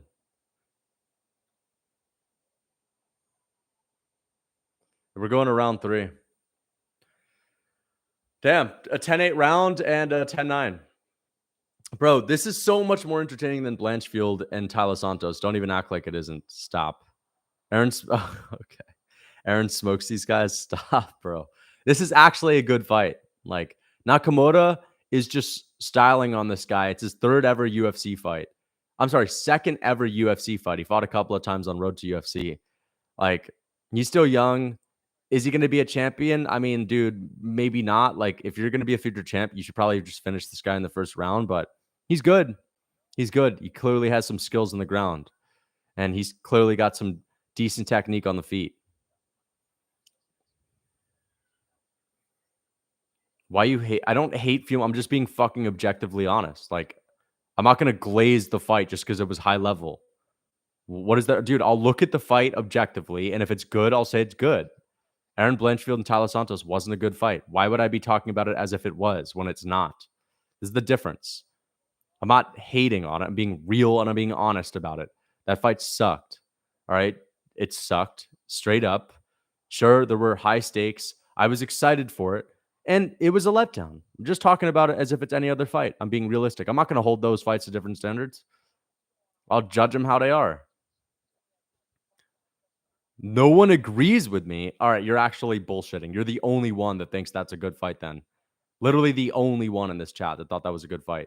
I was actually falling asleep. I was fighting the urge to fall asleep. Listen, I was talking about how I need more coffee. Bro, I haven't even had a sip of coffee since this fight started with Nakamura and Garcia, and I have so much energy right now just because it's infinitely more entertaining. You're just gonna lose that argument, my man. Greatest fight of all time, casual. This fight of the night, stop. Nakamura and Garcia is literally 100 times better. And this isn't even that amazing. But this is still a decent scrap. It's not even a scrap. It's just a decent, showcase of skill from Nakamura. Literally a showcase. Like, it's not a fight. It's a showcase. This is like an open workout for Nakamura. Doesn't it not look like an open workout sparring session? The curse, dude. I'm literally sweeping the card. I'm 2 for 2 on the main card so far. I'm literally sweeping this shit. I'm about to go 3 for 3, homie. Then I'm about to go 4 for 4 with Giga. I'm literally gonna sweep the main card. This might be the best card ever. And then there's no worry for Max and TKZ. I literally could not be any less worried for that fight. I'm straight up gonna be talking about how Max is gonna dominate every single second of that fight too, just to fight the jinx. Did Bisping just say Opa? Mr. Velashvili is much than you could ever be. Okay. We're all here for Paper Smith. Yeah, he's coming soon. Nakamura's not going to find the finish. So I think it's safe to say that Nakamura has decent grappling. He can impose his will, but he's not exactly going to slice through everyone like butter on the ground.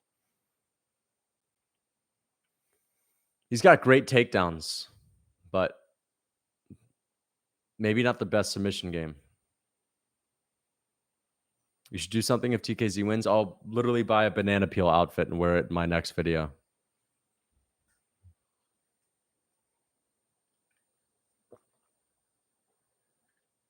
Honestly, this is so great. The sun is out. Day's just getting started. Rinya needs to cut to 125, carrying too much fat. Rinya needs to cut to 125, bro. This guy's diced. He's shredded, man. He's got a perfect bantamweight build.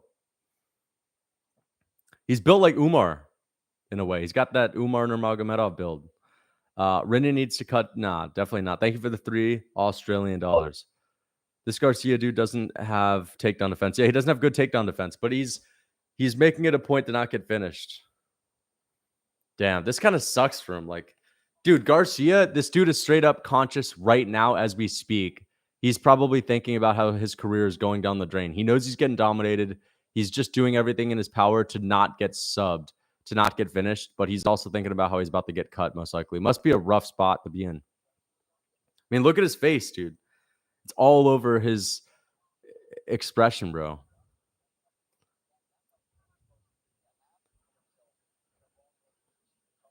Hate fights where a guy gets cut. Yeah, like, I don't know. I get the vibe that the UFC pressured him to take this one. They probably said, bro, it's Rinya or you're going to have to wait 10 more months to get a fight. One of those dirty UFC tactics to pressure a guy to fight. And you already know Steve Garcia hasn't made tons of... Oh, there's an armbar attempt. Oh, is he going to get it? 54 seconds left. Nah, he doesn't have it. Nope. Yeah, Fernie has good submission defense. You already know Fernie doesn't have stacks saved up like that. So, yeah. We're watching a guy get his hopes and dreams ruined right now by Rinya Nakamura.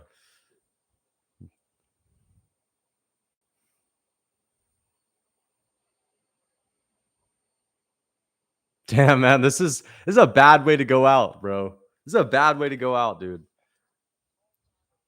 It's almost worse getting just dominated for 3 rounds than, KO'd. I mean, like, oh, there's a head kick from Nakamura. Is he going to finish him with 5 seconds on the clock? Is he going to drop him? It's not worse, in the long run, but it's worse for your career to get absolutely mogged for 3 rounds. It's a bad look. Thank you for the $3. I'm playing, bro. He's diced AF. Yeah. Rinya Nakamura is diced. He's in great shape. Oh my God. What are the scorecards going to be? I'm going to guess 30-25. Ian Gary was hyped that he had the only 30-24 scorecard since Habib and Edson Barboza. We could see a 30-24 here, but I think it's more likely that it's going to be like 30-26 or 30-25. I think it could be 30-25. I could see the last round being a 10-8 and the first round being a 10-8. Yeah. Ugh, dude, I told you guys. Come on, man. I'm literally a genius with predictions. Like, I can't believe people are trying to fight me on this one, bro. I'm the only one that picked Rinya Nakamura. People say I'm bad predictions, bro. Straight up, man. 2 for 2 on the main card. Oh, I'm fucking around. Extremely boring. No, that was a good fight. Compared to Blanchfield and Santos, that was an amazing showcase of skills. That's basically an open workout for Nakamura to style on someone.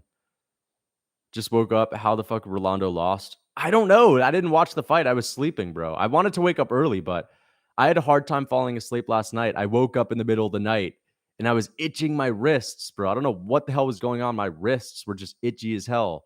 I was getting pissed, bro. So I actually came into here in my living room and I decided to sleep in here because I thought maybe it was the sheets or something.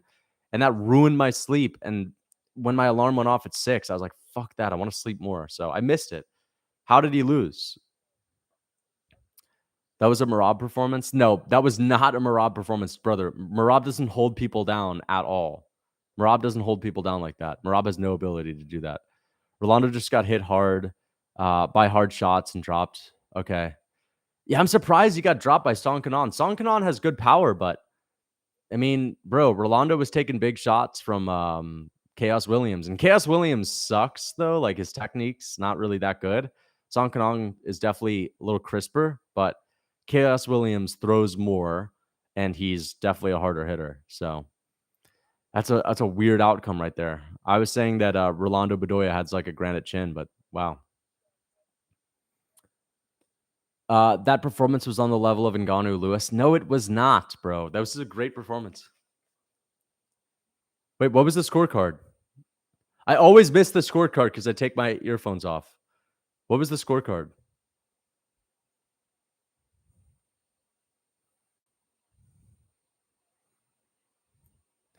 He said he really wanted to finish him, but he was a really nice fighter. Really nice fighter, bro. Like, all right.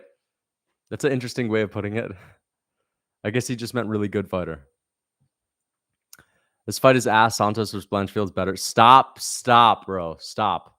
Bro, there's a difference between watching Aaron Blanchfield and Tyler Santos throw at the speed of a fucking tortoise, 100-year-old turtles, throwing little pit-pat strikes, tennis patty-wat shots at range with literal, like, no shot, no freaking explosive ability, no speed at all, no power, versus Rinya Nakamura freaking chucking out a head kick that, you know, Fernie Garcia gets hit on the hand with, but it has a big impact on his bro. That one head kick attempt from Rinya Nakamura was more entertaining than the entirety of the Blanchfield and Santos fight.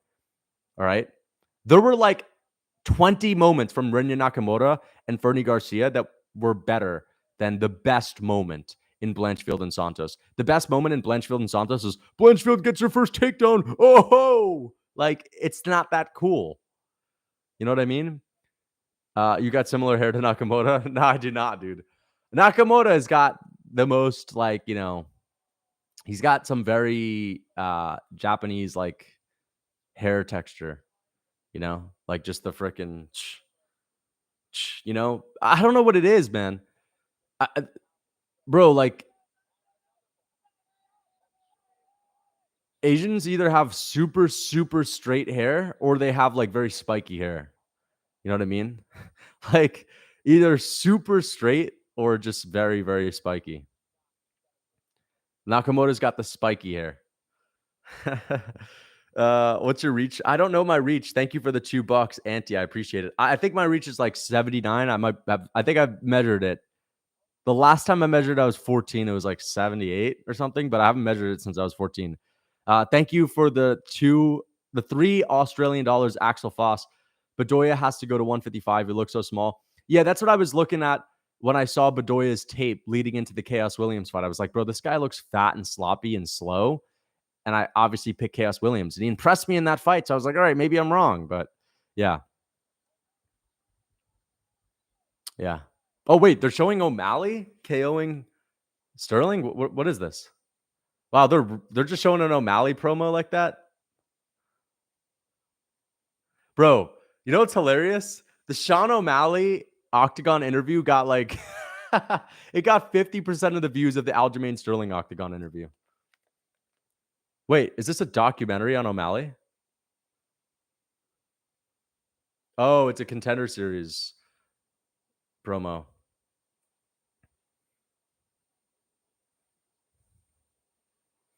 Omar, when are we going to see you on the Contender Series, brother?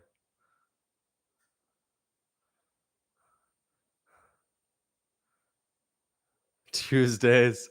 Bro, I love how like they're hyping this up so much. Like, don't get me wrong, I like the Contender Series, but the average Contender Series fight is like a snoozer bruiser between two fat heavyweights that are never gonna make it in the UFC. There's a couple of good showcases every week though, but half of the fights in the Contender Series are honestly not that great. Uh, I want to go pro man. Yeah, Omar, we need to see you on there. You reach a 68. No, I said 78. 78. It was 78 when I was like 14 or something, maybe. I think. But I haven't measured in a long time. Tough sucks because the good fighters go to Dana White Contender Series. Exactly. I didn't watch the Contender Series last week, but I'm going to make sure to watch it this Tuesday. Probably not going to be getting out a lot of content this week just because I'm working on 3 documentary videos that I'm going to be posting in September while I'm on vacation. So I am predicting that I'm going to go up like 5,000 subscribers in 1 week in September because I'm going to have big videos planned for that middle week of September. Yeah, thank you for the 3 Australian dollars. Where are you going on vacation? I'm going to Hawaii. On paper, Smith is about to defend his light heavyweight title. No, Giga Chikadze's up next, bro. He's coming after. Bro, you do not have a 78-inch reach.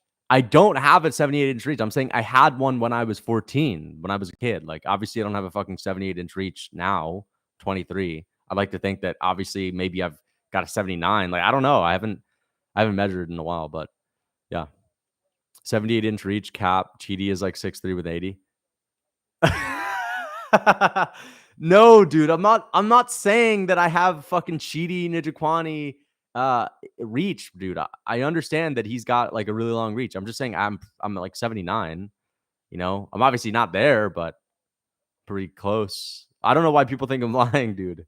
Stipe 78? Yeah, Stipe has little T-Rex arms for his height, bro. Dude, I have like a normal freaking reach. What are you talking about?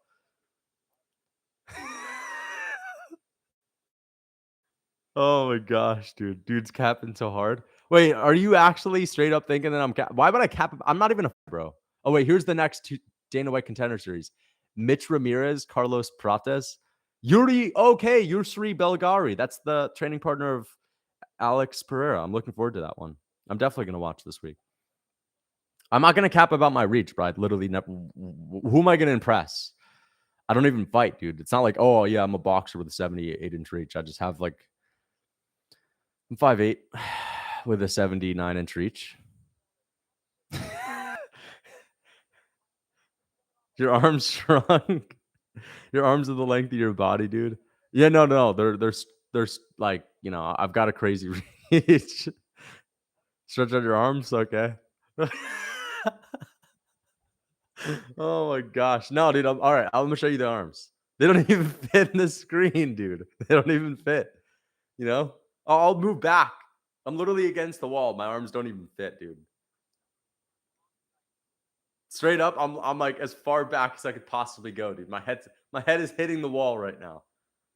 I couldn't even fit into the screen. Listen, hey, I'm just being honest about it. Like I'd never fucking bullshit about my reach. Like who cares about reach anyway? Someone asked me about reach. I said 78 when I was 14. It could be 81. It could be closing in on the John Jones reach. Arms dragging along the floor. Literally, bro. My fingertips are scratching the floor right now. It makes more sense for it to be 68 because that's your height. All right, maybe. If I was maybe 5 or something, but I had a 68-inch reach when I was like 5 or 6. Bro is a Marvel supervillain. Yeah. Yeah, dude. I'm literally a freak version of Volkanovski. I'm Volk's already a freak, dude. I'm a fucking, Volk, an evil Volkanovski. Let's go Korean Zombie. Man, I love that comment that I freaking read on my Korean Zombie Holloway video, talking about how he's coming back with his zombie style. I trust in the Korean Zombie.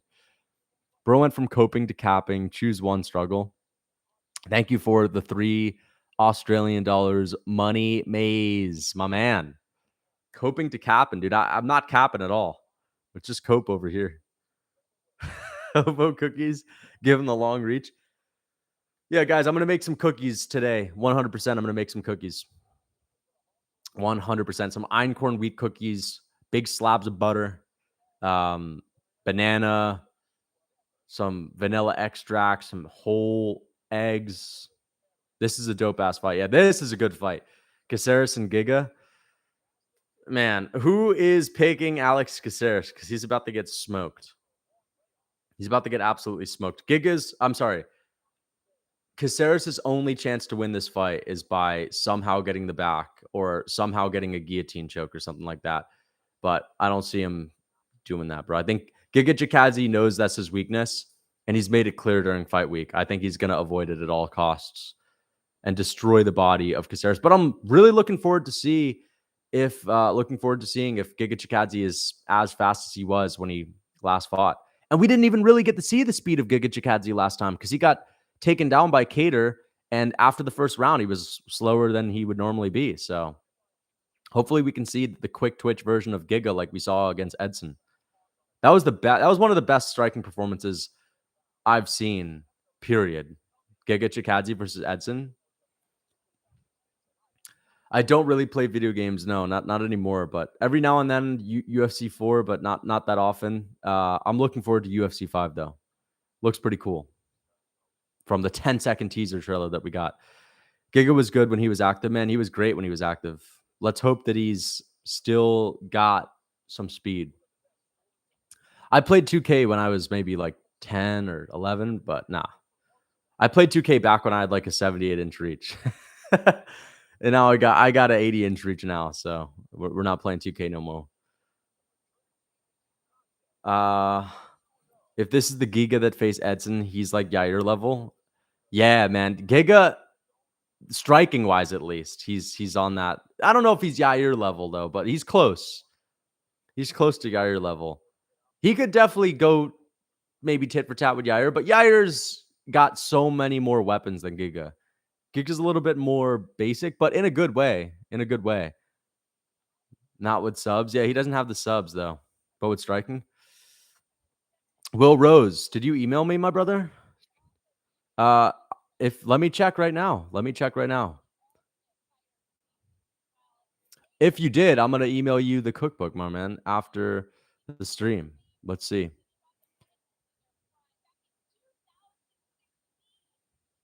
Is this Giga? No, this is Caceres.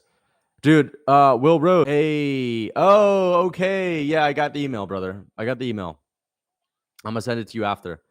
You know why I was confused? I saw this yesterday and it looked like a strange email when I opened it up. It didn't look like a freaking normal email. I'll send it to you after.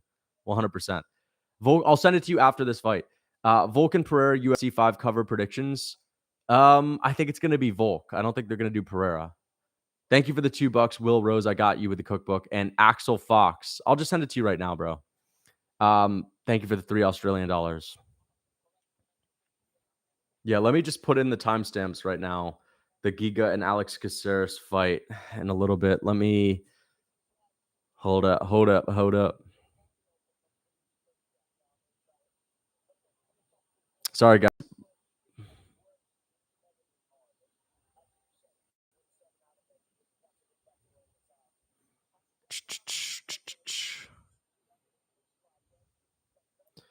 Fucking hell, this is taking so freaking long, man. Come on, brother.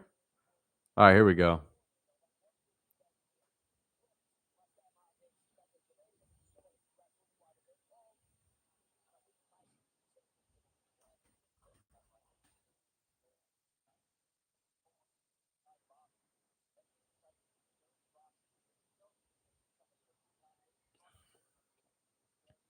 All right, I sent it, brother. I sent it, man. The fuck is the walkout song? I don't know. Here comes Giga walking out to the Georgian music.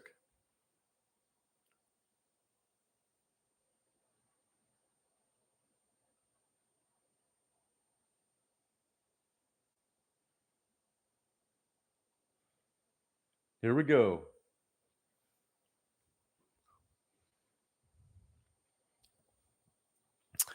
Now here comes the Giga chat. Bro, it's amazing how Giga literally looks like the freaking nerd from the Chad and Nerd. The Chad and Virgin meme, I mean, not the fucking nerd meme. He looks like the Virgin from the Chad and Virgin meme. Giga Chikadze.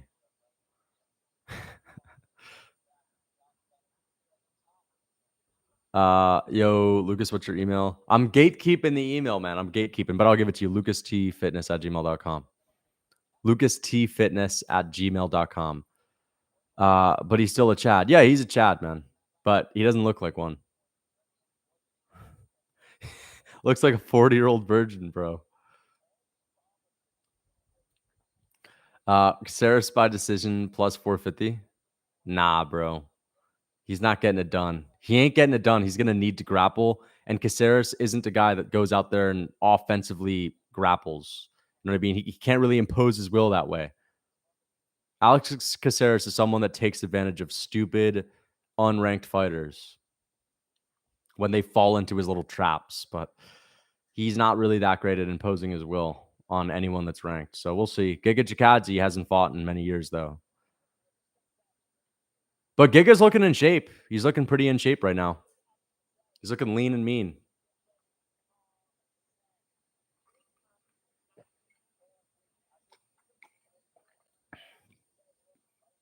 Yeah, like Juliana Rosa. Yeah, dude. People talk about ONE FC, man. If Giga looks similar to how he did against Edson, he's about to shit on every single ONE FC fighter that there is, bro, when it comes to MMA strikers. Maybe not some of the Muay Thai guys, but when Giga's on, he's like insanely impressive to watch on the feet. We'll see if he's on real early, though. He could just get taken down and subbed in the first round, but I don't think that's going to happen. Caceres is 35. It's not like he's getting that much better. All right. Damn, in my hands, dude. I'm telling you guys, my fucking reach is crazy, man. He's got a negative jawline. I know. They're both 35. Yeah. Yeah. Caceres doesn't look like a 35-year-old, really. Caceres giving him the 1,000-yard stare.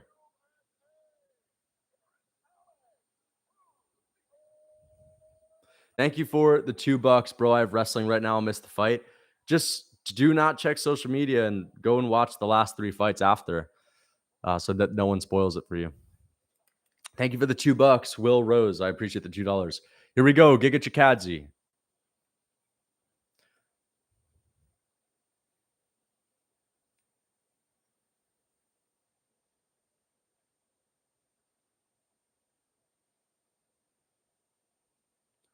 Here we go.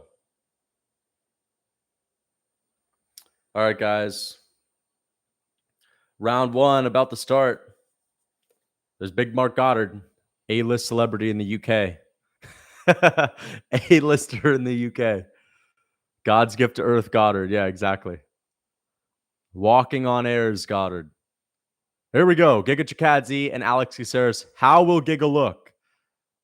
I'm waiting for the speed. Will it be there? Caceres lands a little side kick to the body. There's a nice jab from Alex Caceres, but it misses. Giga looking slow.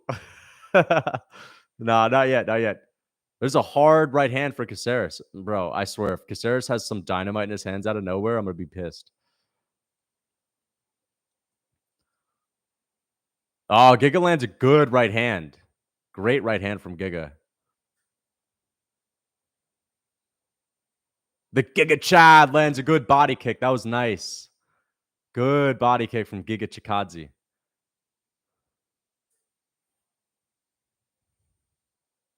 There's a quick right hand from Giga Chikadze. Caceres closing the distance pretty well, throwing these funky running combinations. Good low kick from Giga Chikadze. And another good low kick from Giga.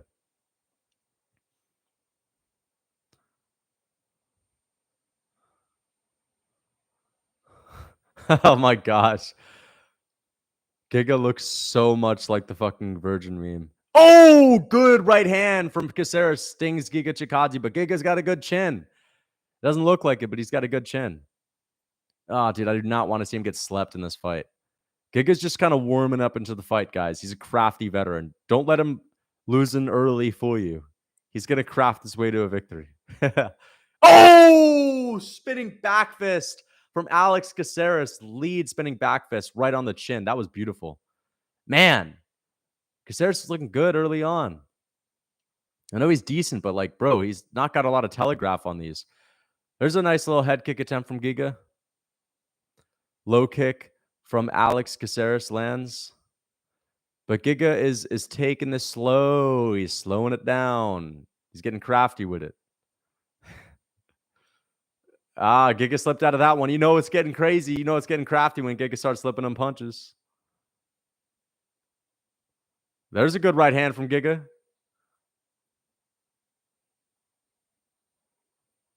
Alex Caceres feinting a spin. Oh, good lead hook from Caceres. Caceres has got that unorthodox, funky, junky style. Oh, there's a right hand flush from Giga. And he's looking like he's starting to find his timing. I don't know, guys. I'm almost smelling like a Caceres KO. I don't know why.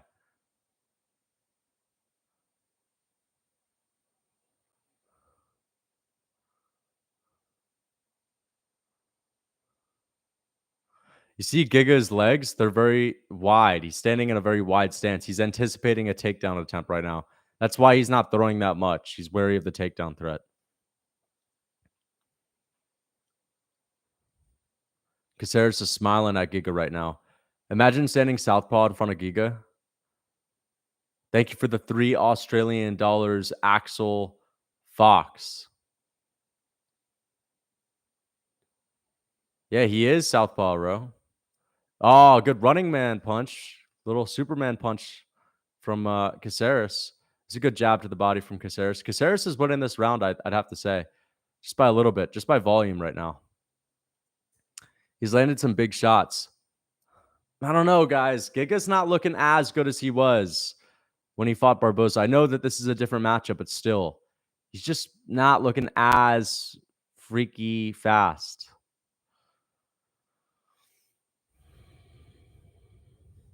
There's a good low kick from Giga and a good body kick. There you go. That's a good Giga combination right there. Doubling up on some kicks.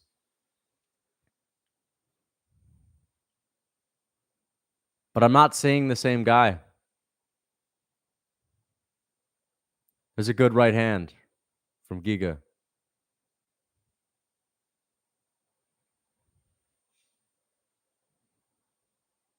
It looks like Chikadze is now finding his range. But I don't know. It seems to definitely be. Oh, good step in elbow from Giga Chikadze to catch Caceres. Or maybe that was a jab. It looked like an elbow to me. But I feel like he just caught him with another elbow. Good leg kick from Giga Chikadze. Giga could steal it at the end of this round if he lands a couple more shots. There's a good body shot. Kick to the body from Giga.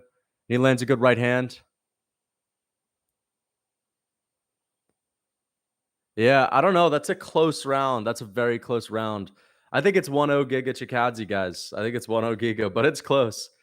Alex Caceres is so dog shit. He's not dog shit. Like, if you think he's dog shit after watching that first round, then that's just not true. If you think he's dog shit, then damn, like, only a handful of fighters are actually decent on this entire fucking roster. Yeah, it could be 1-1.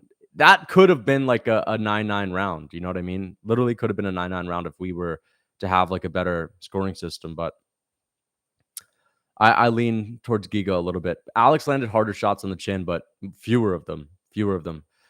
Giga, I think it's safe to say he's definitely not the same guy. The ring rust might be playing a little bit of a factor, the age, but he's not looking like the Giga that fought Edson Barboza, that's for sure. He's not that far off, but you need that extra bit of quick twitch ability to be the kind of nightmare that he was when he was fighting Edson. I think he's lost that a little bit. But he's still fast. I still think he's going to win this fight. but he doesn't look as good. So we have answers to that.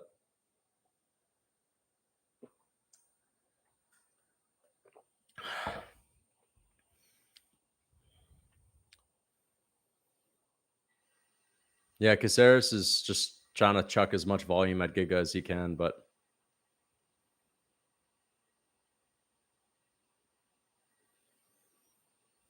Giga catches Caceres with a big shot right there.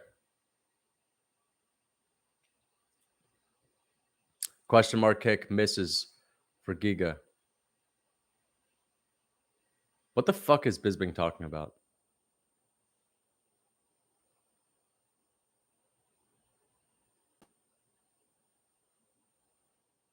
It's a good jab from Giga.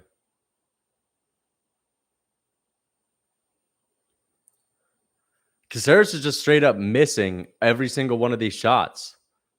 Dude, shut up about the smiling Michael Bisping. Him smiling isn't winning him the fight. Talk about the actual fight, please. They're straight up glazing Caceres because he's smiling and he looks comfortable. Like, he hasn't landed a single freaking strike. There's a strike for Caceres. They're acting like Caceres is just a foregone conclusion in this fight. What are they doing?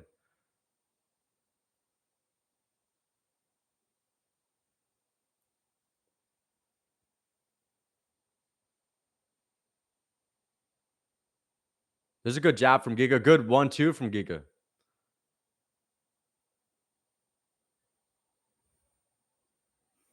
See, Caceres is missing all these shots. They're saying Caceres is winning the majority of the fight. What are they talking about? Shut the fuck. Oh my gosh. Bisping is so annoying.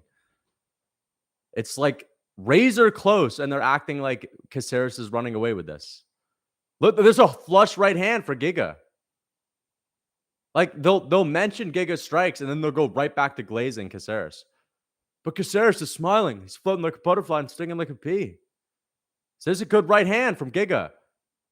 I swear, man, Giga's about to TKO this guy. There's a good body kick from Giga.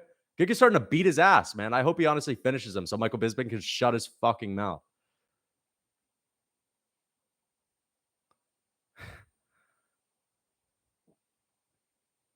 Giga's literally winning this round.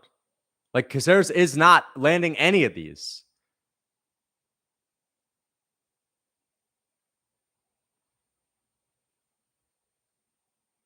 His land rate is much higher than Caceres. Yeah, but he's not stinging like a butterfly and smiling like a bee. You know what I mean? Oh my gosh. Fucking hell. 2 minutes and 8 seconds on the clock. But Giga actually does have to throw a little bit more if he wants to actually put a stamp on it. I hope Giga drops him, man. Yeah, this ain't the same Giga that fought Edson Barboza. He'd be making Caceres pay for like all these spinning techniques. That cardio, though, of Giga is looking like it's fading a little bit. He's not really put on a great pace. Yeah, Giga ain't the same, man. Oh, there's a good right hand from Giga Chikadze.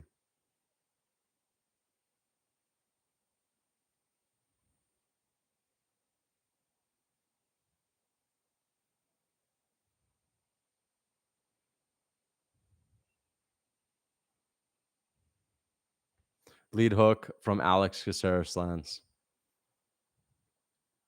There's a good shot from Giga.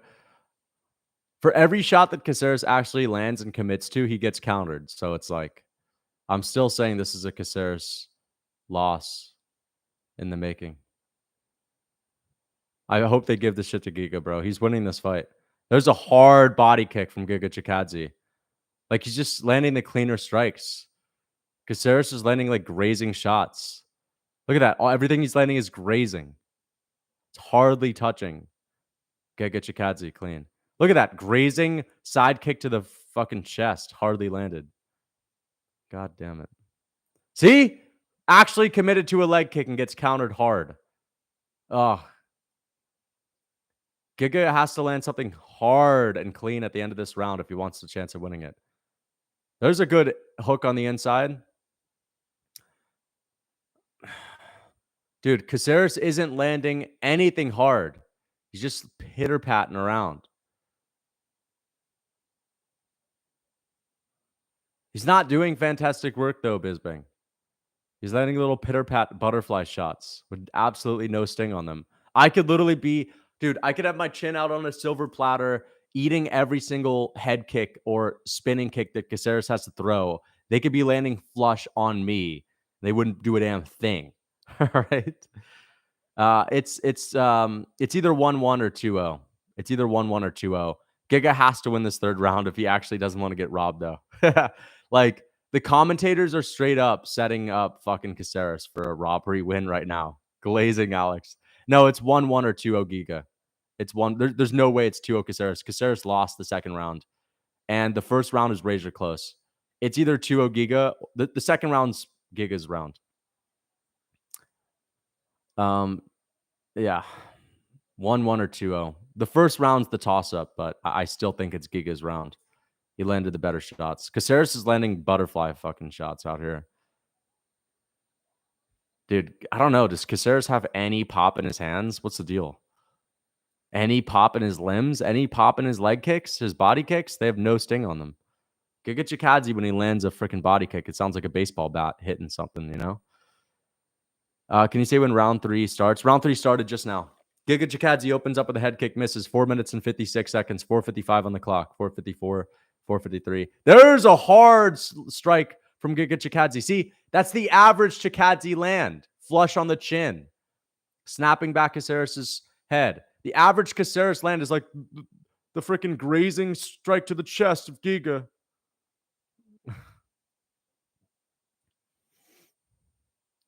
Damn.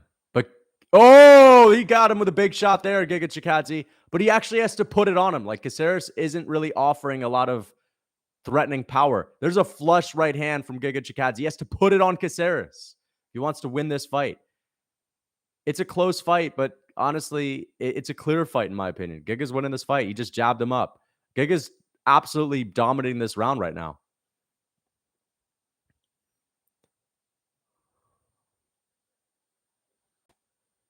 There's a good lead hook from Caceres. He actually landed a good punch there. But that right hand of Giga's money. He still doesn't have a lot of power. He just looks like the powerful guy in comparison to Caceres that has pillow hands. Giga does not actually have that much pop in his hands. There's a good right hand from Caceres. A little grazing head kick after. That's like a Yair Rodriguez-like combination. Giga Chikadze is minus 920 live odds. Thank goodness. Yeah, Giga's going to win this round, man. But he's actually got to let his hands go. He's got to let his kicks fly. Like, dude, he has to stop respecting Caceres' power so much and just let it go. Caceres isn't moving around that much, dude. You have to be willing to take one of these little pitter-pat shots. All right, he's letting his hands go there. And he missed a bunch of those shots, which is fine. It's a close round now.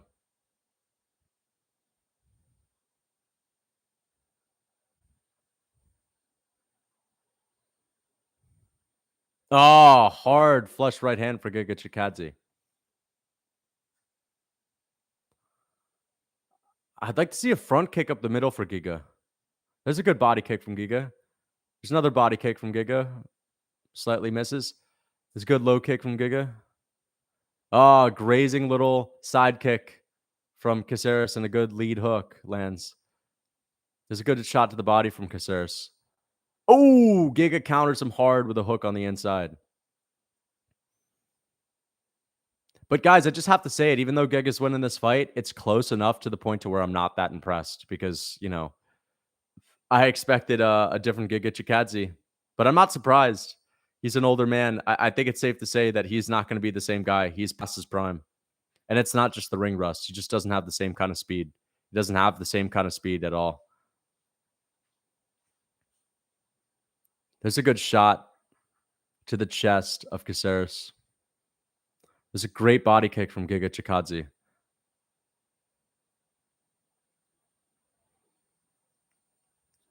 little bit disappointed, honestly, in Giga's performance, guys. I mean, you know, he's what, 36 years old, 35 years old, about to be 36. I think he turned 36 today, actually. It might be his birthday. Been out of the cage for a few years. There's a couple of good low kicks for him. There's a good combination from Giga. Yeah, Giga's definitely got to get his hand raised. Well, it looks like I'm sweeping the main card, guys. I'm going to get this pick right, too. There's a body kick and a head kick. Finally, Giga actually starts letting his hands and his legs go.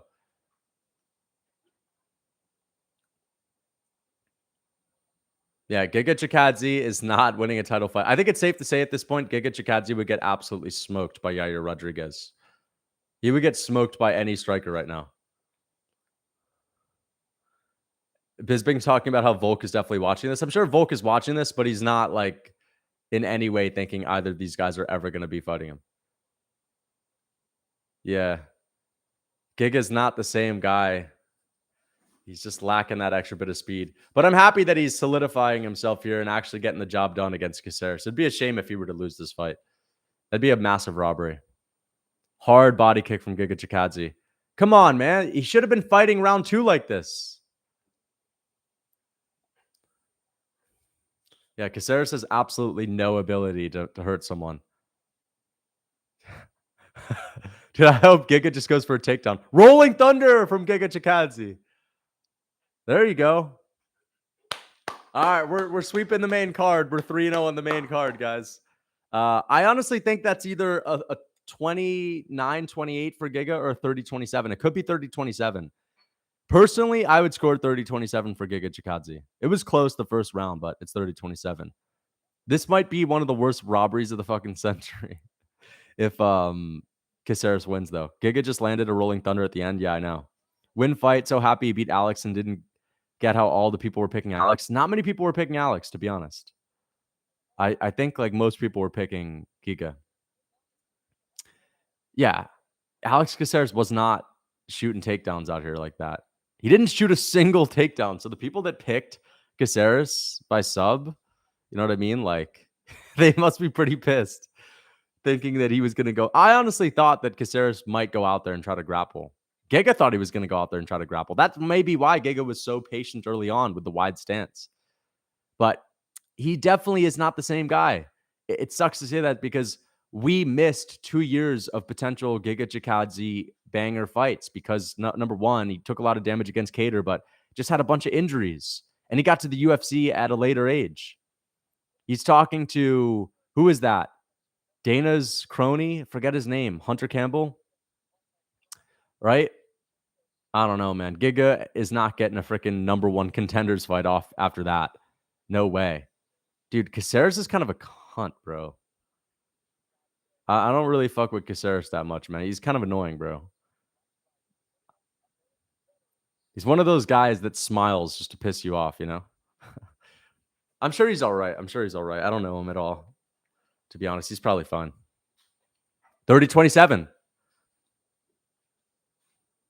Yeah, bro, let's go.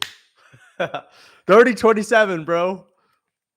Let's go. I thought he was going to get maybe a TKO, but I also was expecting a dominant decision. Shit was dominant. Come on. Giga Chikadze's about to get the title shot. You got it? Yeah, man. I mean, like, come on. How are you going to be picking Alex Caceres to beat Giga? This is crazy. Caceres is not like Colby Covington trying to grapple people like that, you know? Really good outcome here. We're going to see some more good striking matchups, and maybe Giga's going to shake a little bit of that ring rust, but let's see what he has to say.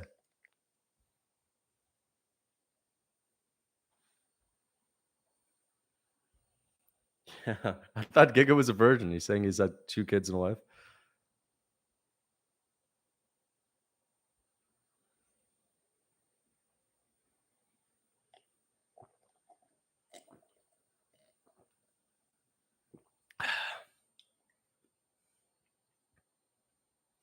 Dude, honestly, I think that's a great call.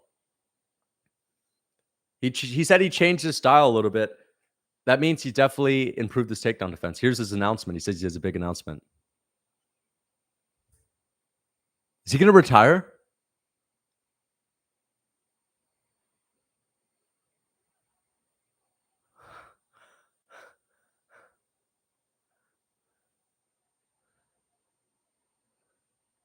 El Taporia.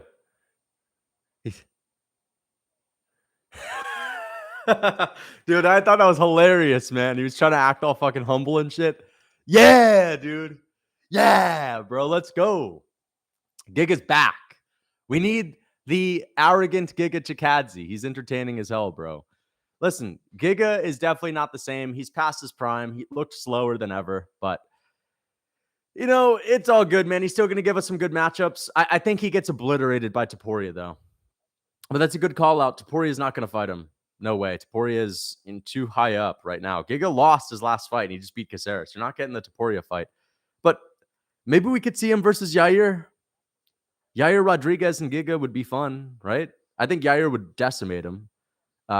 It's not the same Giga, unfortunately. Like, remember, if you guys saw that Edson Barboza Giga Chikadze fight, man, that was one of the most impressive performances I've ever seen. Going to a decision with Caceres is like, I'm a little bit sad, honestly, because I just know that he's not the same guy. Oh, here's a Strickland and Adesanya promo.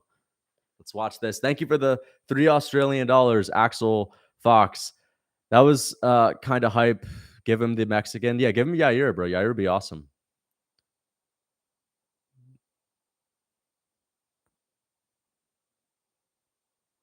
Probably be in prison, Strickland.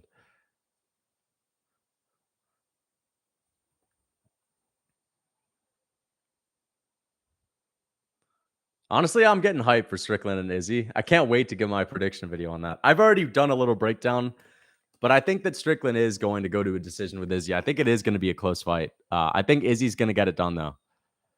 Evloev versus Giga. Nah, dude. Here's the thing about Giga Chikadze.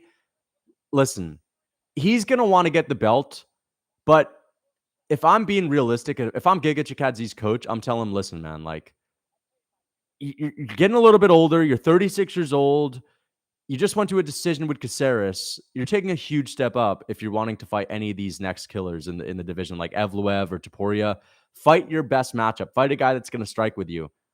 Give yourself the best chance of winning. Evloev's going to take Giga down and beat the fuck out of him, And Evloev's going to be able to strike with him on the feet too.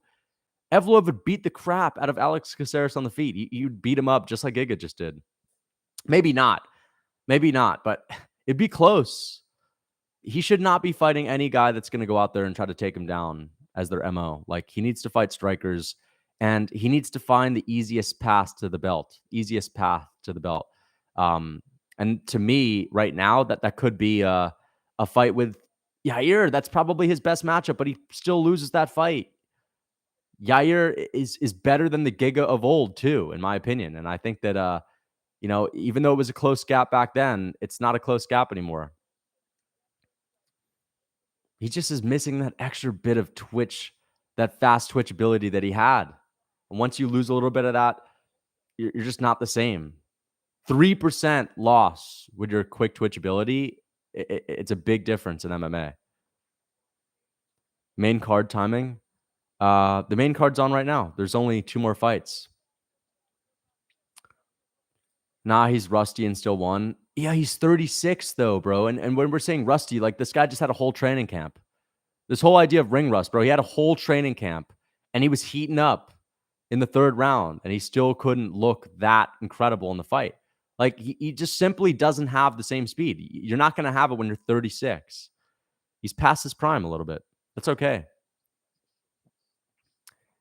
He hasn't been in a fight in 2 years. Yeah, he's 36. It doesn't matter if he hasn't been in a fight in 2 years. He's aged. The injuries have aged him more. He's become an older human being. He's not the same guy. The whole idea of ring rust is like, yeah, he definitely has ring rust, but it's not just ring rust. Ring rust is not something that's going to make your kicks be less fast. Like, he's training in the gym on a day-to-day basis. It's not going to make you slower. It's just going to make you maybe be more tentative or not be as aggressive with your game plan, right? But it's not going to make you slower in the octagon. I thought Alex would win. I mean, dude, Alex didn't shoot a single takedown. So if Giga had stuffed takedowns and showed that he has improved with his grappling or wrestling defense, then I would be more impressed. I'm happy he won, but I expected him to go out there and outstrike Alex Caceres, but it was closer than I thought. He's also older. So I'm taking that into account too. I'm not that impressed with his performance, to be honest. I mean, it was all right, but Caceres is, yeah, he's got a little bit of a funky style. I think that it would be impressive if Giga came back and beat the fuck out of him. Like, are we about to say Alex Caceres is better than Edson Barboza? No. Giga Chikadze mogged and dominated Edson Barboza. Yet he goes to a close decision with Caceres. Again, he was clearly winning that fight. I couldn't stand the commentators talking about, but Caceres is smiling, though. He's smiling. He's comfortable. And he's obviously up in this fight. Like, I couldn't stand that at all. Giga was winning, but it wasn't like that impressive. Disgraceful card. If you pay for that, you're part of the problem. Yeah. Uh, remember one name in lightweight, Anshul Jubli is going to be champion. No, he's not. Listen, Anshul Jubli is good. I'm sure he's good. Like, if he's in the lightweight division, I'm sorry. That's already enough for me to say, like, nah, probably not going to be a champ. You could name any up-and-comer that's in Anshul Jubli's spot right now. I'm just going to say no right off the bat because you have to actually take out killers to even be in the conversation as a future champion. The lightweight division is so hard to be a champion in. But you're confident in your guy. You're a fan of him. That's fair. But nah, dude. No way. Smith has this in the bag. Even if you were to say Usman or Magomedov is going to be a champ in the UFC in 2027, I'd be like, yeah, it's too early to say that. But I would maybe understand it because Usman has a lot of hype and, you know, he's a champ in Bellator right now. He's like 25 years old. Brazilian Emo or Ige versus Giga. Yeah, you know what? Giga Chikadze and Diego Lopez would be fun, but they're going to give Diego Lopez another matchup, and Diego Lopez already has another fight booked. I think it should be Ige, but Ige is already fighting Bryce Mitchell next, and I don't know. Giga could fight the winner of that. I think that makes sense too. But like, to be honest, I think Bryce Mitchell beats Giga Chikadze. I think he would beat him. And as far as Dan Ige goes, I think Giga would probably beat him, but that's a close fight. Ige's a better striker than Alex Caceres. This is the thing. I can't go out here and say Giga's just going to mop the floor with anyone outside of the top 5. Like, he just scraped out rounds against Caceres, you know? Listen to how the painted Smith's losses. Wait, how did they paint Smith's losses? How did they paint his losses out? How do they paint his losses, brother?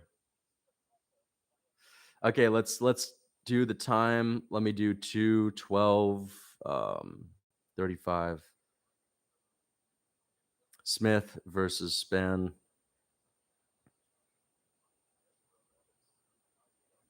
Smith will ask for a trilogy after he gets KO'd. Thank you for the $3, Axel Fox. Oh my gosh, we're actually about to see Anthony Smith walk out. Here we go. Man, oh, who's walking out? Is Span? Fuck you, Ryan Span. I'm not a fan of Ryan Span at all, bro. I mean, like, I definitely felt a little bad for him when Smith was screaming in his face, you know, calling him a piece of shit when he didn't talk any trash. Like, Span isn't like a bad guy by any means. I just don't really like the fact that he always says, I wasn't even training. And I don't know. There's just nothing really to like that much about Ryan Span. His performances are all right, but I don't know. He's got a smug attitude. He's got a smug attitude, bro. Yeah, he makes tons of excuses, man. Let's see what he's walking out to. Everyone's wearing the UFC Loves Hawaii shirt. Maybe I should get one, man. Because I'm going to Hawaii, man. That'd be good, right? I know the locals might not want people to go over there right now, but as long as I buy the shirt, I'm good to go, right? That's a big contribution. It's not a big contribution, but I'm going to buy a shirt, you know, screw it. This might be the first and only merchandise I ever get from the UFC. I might get one because I think they're donating all the proceeds to Hawaii. I don't think they were struck by those space lasers, my man. But you never know. You never know, dude. You literally at this day and age, right? Wildfires, right? Lucas Bisping's glazing for Smith will reach different. Oh, Bisping's on commentary too. I honestly hope Smith wins, guys. I hope he wins this fight. Max says not to go. No, Max says don't go to Maui. I'm going to the Big Island, bro. I'm not going to Maui. And you're gonna take your shirt off and dance near the. No, I'm not gonna do that. I'm going to the Big Island, bro. I'm not going to that same island. I've already been to Maui. I went there for New Year's. I went there for New Year's. What was it last year? Not this past New Year's. There were some terrible fires in Hawaii that destroyed like a lot of towns in Maui. I mean, brother, it's something I've been saving up for. You know what I mean? I am by no means absolutely freaking. I'm by no means balling like that, Jesse. But I've been saving up for a while. Dober versus Argentinian Dober. The Argentinian Dober. I know who you're talking about. I just forgot his name. Can you remind me of the name? I'd like to see that though. Argentinian Dober versus Dober. Yeah. What's his name though? Someone remind me. Smith title run starts now. Oh, here he is. What's he walking out to? Oh, he's walking out to some Nate Diaz music. He's walking out to some lowrider Brian Ortega Diaz. Ortega. The big bruiser, the big cruiser, the big bruiser. Anthony Smith coming down from Nebraska and Doozer. He drove the tractor back. Man, here we go. Big Anthony Smith hopping off of his shift at the local tractor yard. There he is. The Nebraska nightmare. Oh, look at these fans in the back. They've never seen someone that looks like Anthony Smith. Smith looks like a freaking pit bull from a chemical wasteland. He looks like one of these freaking pit bulls from a chemical wasteland. You know what I mean? He's feeling that warm embrace of the people. Yeah, this is Anthony Smith is a fan favorite. Bro, these fans, these women in the back, are they like fawning over Smith right now? What's the deal? Dude, is Smith like that? Does Smith have the unspoken Riz in Singapore? Smith has the unspoken Riz in Singapore. Smith is walking out to some lowrider music. He's channeling that Nate Diaz energy right now. He does look like a pit bull, huh? What in the Bible Belt is Corpus Christi? Thank you for the $3. I appreciate that.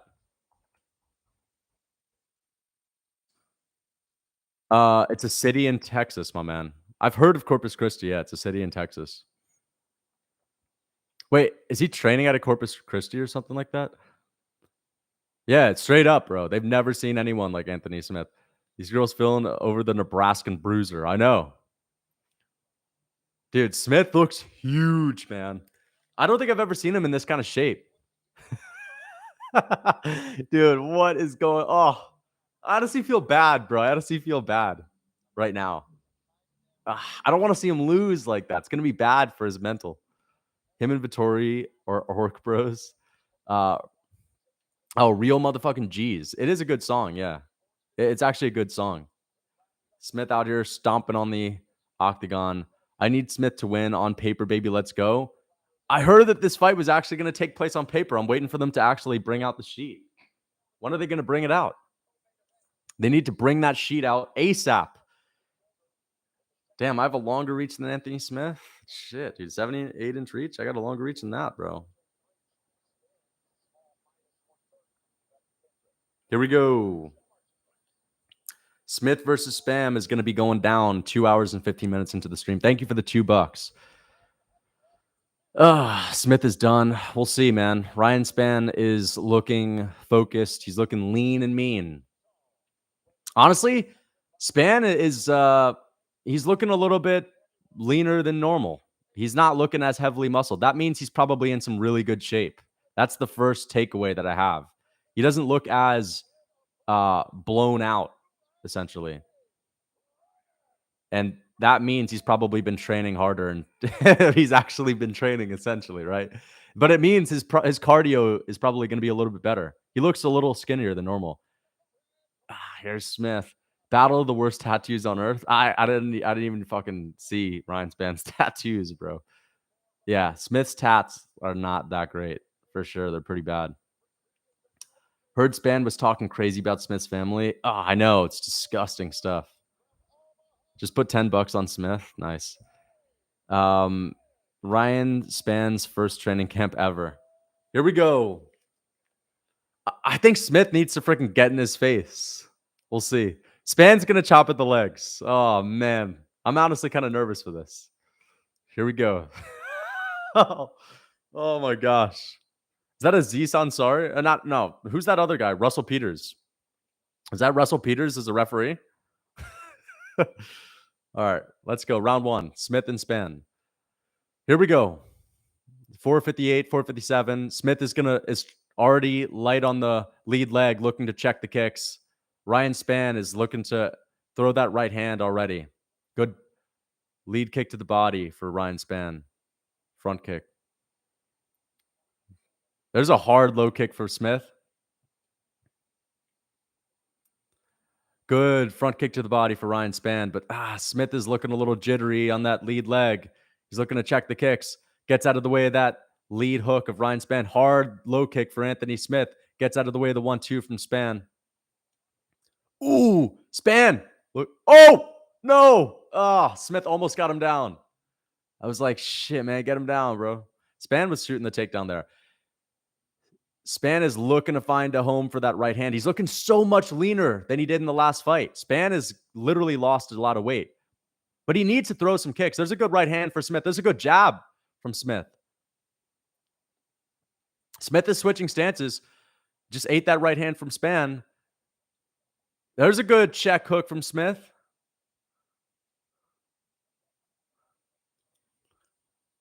Oh, he tagged Spann with a big right hand. But Spann ate it, and he tagged Spann again with another right hand. Spann's, oh, bro, Smith is about to win this fight. Smith about to win this fight. Smith is actually looking good. But Spann has hardly thrown any kicks. What are you doing? It's the dumbest approach to fighting Anthony Smith. You got to kick this guy. That's how you're going to beat him. No kicks from Ryan Spann. Worst fight IQ in UFC history. What is going on? No kicks yet.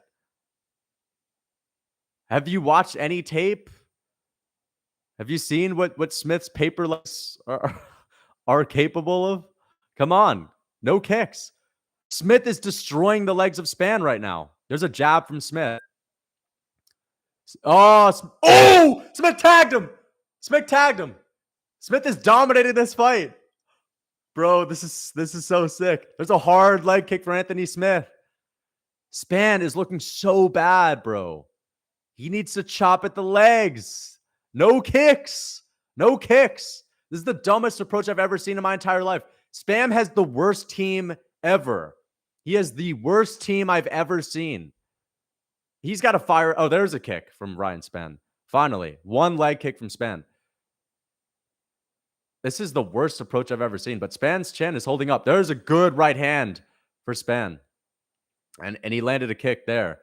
But Spann needs to chop the legs if he wants to win this fight. Otherwise, he's not going to win. Smith's got a good chin. Wow. Smith has the fans cheering. Oh. He actually might be a fan favorite. I'm telling you, bro. Smith's got that unspoken risk. Oh, Smith gets him down. He's caught in a guillotine. Smith's on top of Ryan Spann now. Bro, Smith is straight up dominating Ryan Spann. I don't know what it is. Smith might just look like a world beater in front of Ryan Spann every single time. Big win for Smith, yeah. He could actually just dominate this fight. He's clearly winning this round. Bro, Spann is dog shit. He just fights like a fool, bro. He's literally thrown 2 kicks. It took him 3 minutes and a half to throw a kick, which is pathetic. Smith is going for a head and arm. Smith might sub him. I honestly hope Smith gets him out of there.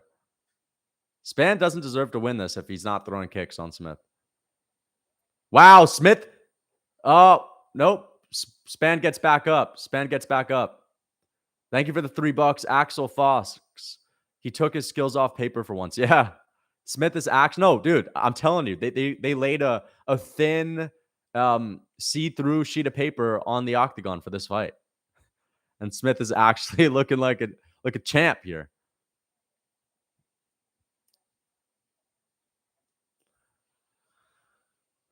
There's a hard kick from Anthony Smith.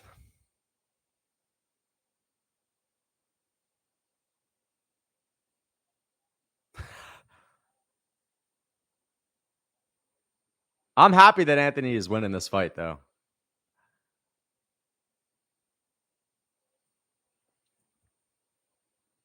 Hard leg kick from Anthony Smith. Ryan Spann caught him with a big shot there. Little oblique kick from Smith and a leg kick from Smith. Dude, Smith has landed like 10 plus leg kicks and Spann's only thrown 2, which is pathetic. Spann doesn't deserve to win this fight. Yeah. Dominant round from Anthony Smith. Very dominant round. I hope he wins. I hope he wins this fight. Because, the UFC is just going to be a little bit extra boring without Anthony Smith. We need him to win this fight so that he can call out a big name and talk about how he's going to, be the demolition man in the top 5 that no one wants to fight. Smith is going to have a massive boost in confidence if he gets this dub. No, it's 1-0 Smith. 1-0 Anthony Smith. Smith is trying way harder. He looks great. I mean, it's not even the trying. It's just that he looks good. He's always tried to win his fights. Spann looks like shit, though. Spann is actually fighting like an idiot. Has only thrown 2 kicks. It literally could have been as simple as Spann actually kicks Anthony Smith, and this is a different fight if he had actually started with a kicking heavy approach. And it's not like Smith has checked any of these kicks either. He Bangkok ready Smith. Yeah. 10-7 Spann now. Lucas, is he actually that guy on paper? I told you, they rolled out a thin, transparent little sheet of paper before they walked out, and they're actually fighting on paper right now. This Smith would have schooled Jones? No, not at all, bro. The Smith would have gotten destroyed. Look at Anthony Smith twitching that kick, looking to check them. Hard low kick from Anthony Smith. I hope Smith finishes him, but Spann, his chin is looking to be a little bit improved. Smith looks good, though.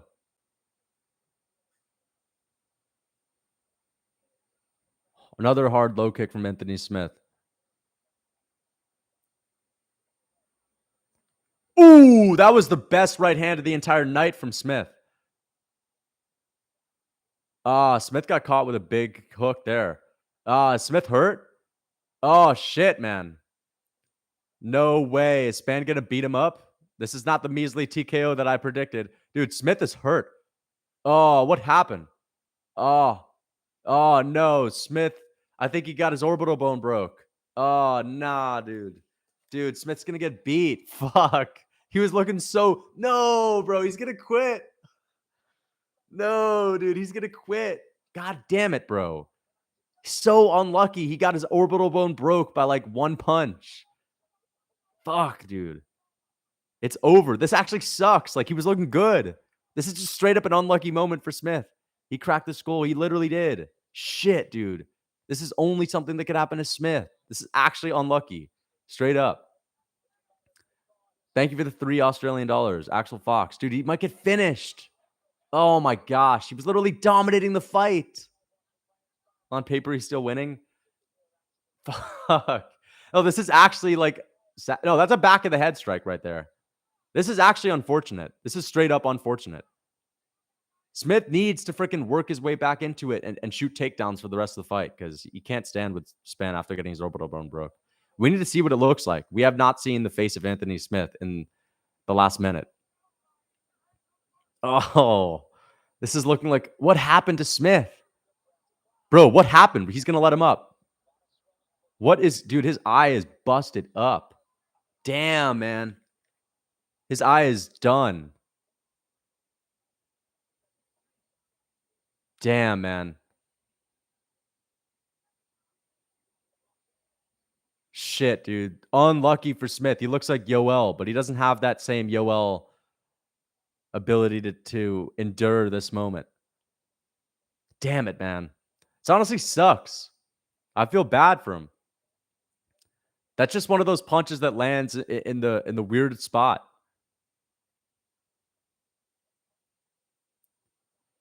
shit, man. Ah, he got caught with a left hook.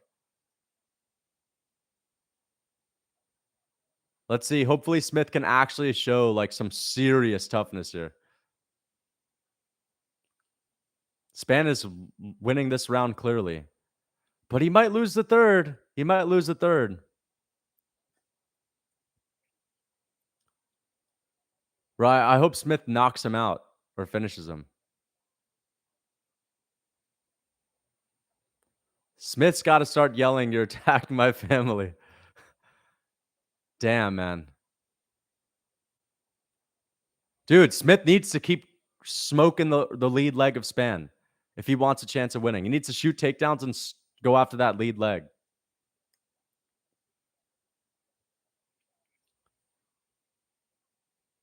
A minute and 12 seconds left on the clock for the second round.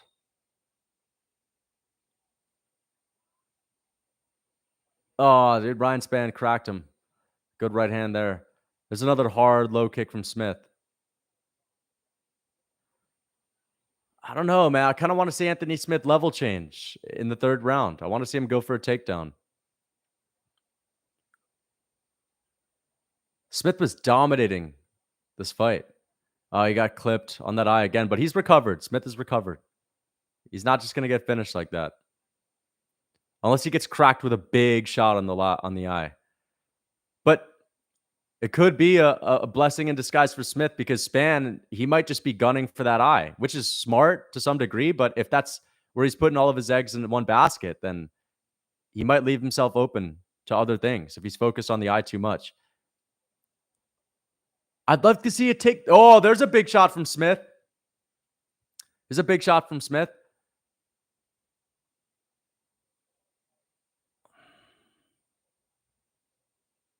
Hard kick from Smith. That's good. Dude, Smith is actually fighting like a crafty veteran right now. Damn, the eye is bad. Guys, it's 1-1. I really hope that Anthony Smith can win this. I don't even really want to get my pick right now. Smith is actually toughing this one out, but he needs to shoot. Like, he could get Spann down. This is light heavyweight, you know? Like, you make one mistake, you're off balance a little bit. You could get taken down. I'd like to see Anthony Smith grapple this round. I don't know why he doesn't shoot takedowns like that. If I'm Anthony Smith, I'm sitting behind a jab and I'm throwing leg kicks. I'm throwing a front kick to the body and I'm looking for a takedown. That's what I'm doing. I think Smith is about to win this round. Smith was outstriking Spann the last 2 minutes of that round. So he could win this fight. Smith can wet blanket him. He could. Or he could sub him. Please don't stop this. They're not going to stop this fight. His orbital bone is broken. You can see. Yeah, I know his orbital bone is broken. It sucks. Man, bro, this could be like, dude, this could actually revive the name Lionheart because if he dominates the first round, has adversity, and then comes back to win, that's like the quintessential Anthony Smith type of win. That's who Anthony Smith thinks he is. He's actually straight up fighting a Anthony Smith on paper performance where he takes adversity, he dominates a little bit of the fight. Oh, no, dude. They're going to have the soy doctor to freaking turn it off. Smith is fine. Do not stop the fight. Do not stop the fight. I swear to God. Bro, stop. Just let him go on. Let him go on, God damn it. She lets it continue? Okay, great. Thank God. You're like a few seconds ahead of me. Win doctor. There we go. If it gets worse, he's going to get her back in? No, fuck that. Just let him go. All right, here we go. Anthony Smith, toughing it out, man. This is gaining him some serious respect right here. Here we go. Ah, dude, look at that. Hugging Ryan Spann. Smith is literally like winning over the entire freaking fan base right here. There's a hard leg kick from Smith. Smith needs to just sit behind the leg kicks and jab and look for a takedown. He needs to shoot. He needs to shoot if he wants to bank this round. Because I don't know if Spann, when he's tired, is going to have the same ability to explode back up to his feet. It's hard to shoot a takedown on Spann, but like, It's worth the try. Smith is winning this round, though. He's landing that jab. He's fighting smart. Oh, Spann caught him with a good right there. Good body shot from Smith, though. Good jab lands for Anthony Smith. It's safe to say that Smith still got some great, chin. He's still got a good chin on him. To be honest, it was never that question. I knew he had a chin. It was just one of those things of his body falling apart, and he's holding up.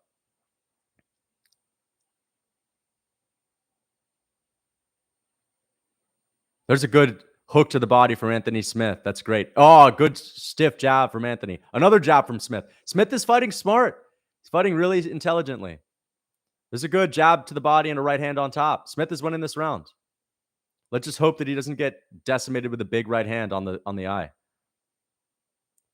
The low kick from Spann. Dude, Spann is not that good, though. Spann is not that good. Anthony Smith out here in a world title fight. Spann ain't that good, bro. Smith is winning this round, bro. It's close, but he's winning this round. Smith needs to throw more low kicks. He needs to throw them. Screw the leg, dude. Even if your leg is sore from throwing those kicks, just throw them. It's going to hurt Spann. It's putting points on the board. Spann hasn't really been countering Smith throwing those kicks anyway. See? Spann doesn't have a counter for it. He's throwing the jab to counter the kicks, and they're not landing. He needs to try to counter with the right hand, but he's not doing it. And he's not fast enough to do it at this point either. There's a jab for Smith. He gets out of the way of that jab. Bisping telling Anthony to throw combinations together like his fucking orbital bone isn't exploding right now. Oh, dude, it's light heavyweight. This is not freaking John Jones. You don't have to. It's okay if you're throwing singular shots, Bisping. This ain't the middleweight pillow hands division that you were in. Pillow hands Bisping throwing freaking 6-piece combinations because he has no power. If Smith doesn't have to do that, he's got a gassed out Ryan Spann in front of him. He's just fine throwing singular shots. Terrible advice for Bisping. If freaking Smith commits to like 3-4 punch combinations, he's going to get cracked. He's got to just get in and get out, and that's what he's doing. Smith's winning this round, bro. I swear to God, if the judges give it to Spann, I'm going to be pissed. Go for a takedown, man. You may as well. There's a good straight for Smith. Anthony Smith in deep waters, Ryan Spann, world title fight. Are we going to get a new champion? Dude, Smith's actually, there's a good low kick. Spann cracked him there, but Smith landed a good jab to the body. There's a good stiff jab from Anthony Smith. And another stiff jab from Anthony. Gets out of the way of those combinations. Dude, Smith actually brought out the sheet of paper for this fight. He's looking good. No! Smith's hurt. No way, dude. He can't afford to go down at this fight. There's a good jab and a right hand for Smith. Oh, a good lead hook for Smith. Dude, he's winning this fight. The live odds are in favor of Spann, but Smith's straight up winning this fight. Oh, he got cracked there again by Spann. Smith is winning moments, dude. He's outpoint. There's a jab from Spann, though.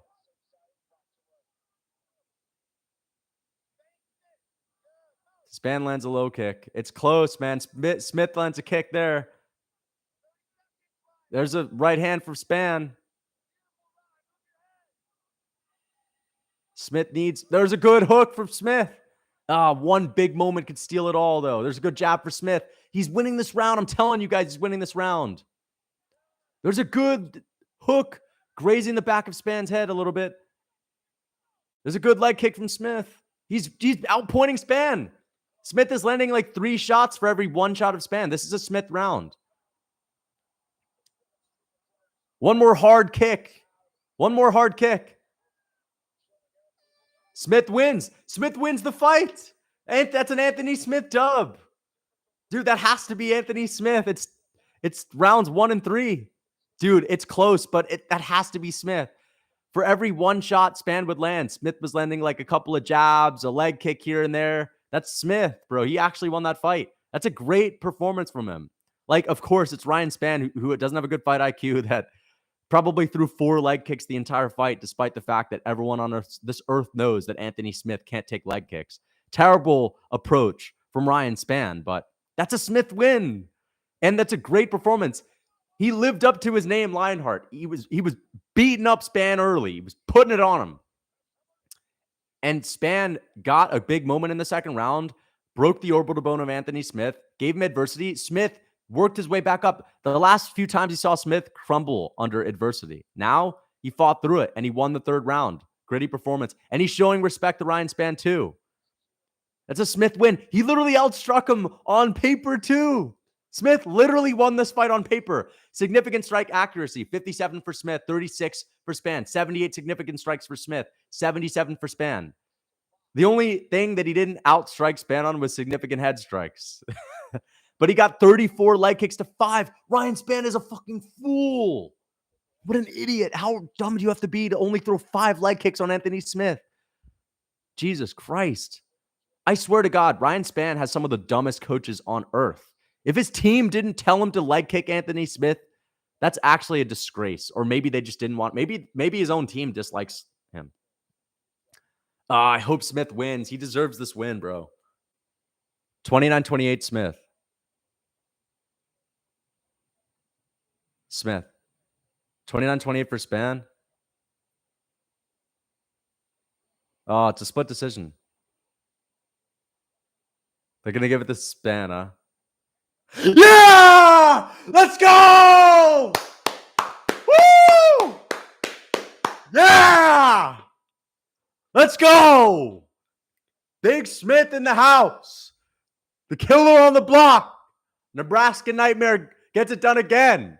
Perfect performance from Anthony Smith. Took adversity, battled back, dominated the beginning of the fight. The fight took place on paper. They rolled out some see-through paper before they walked into the octagon. What's Smith going to say?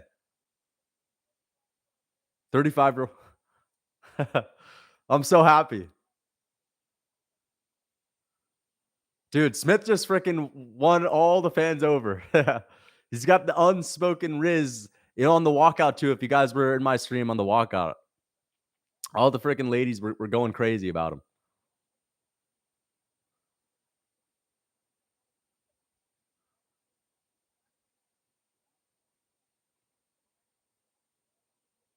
Wow, bro.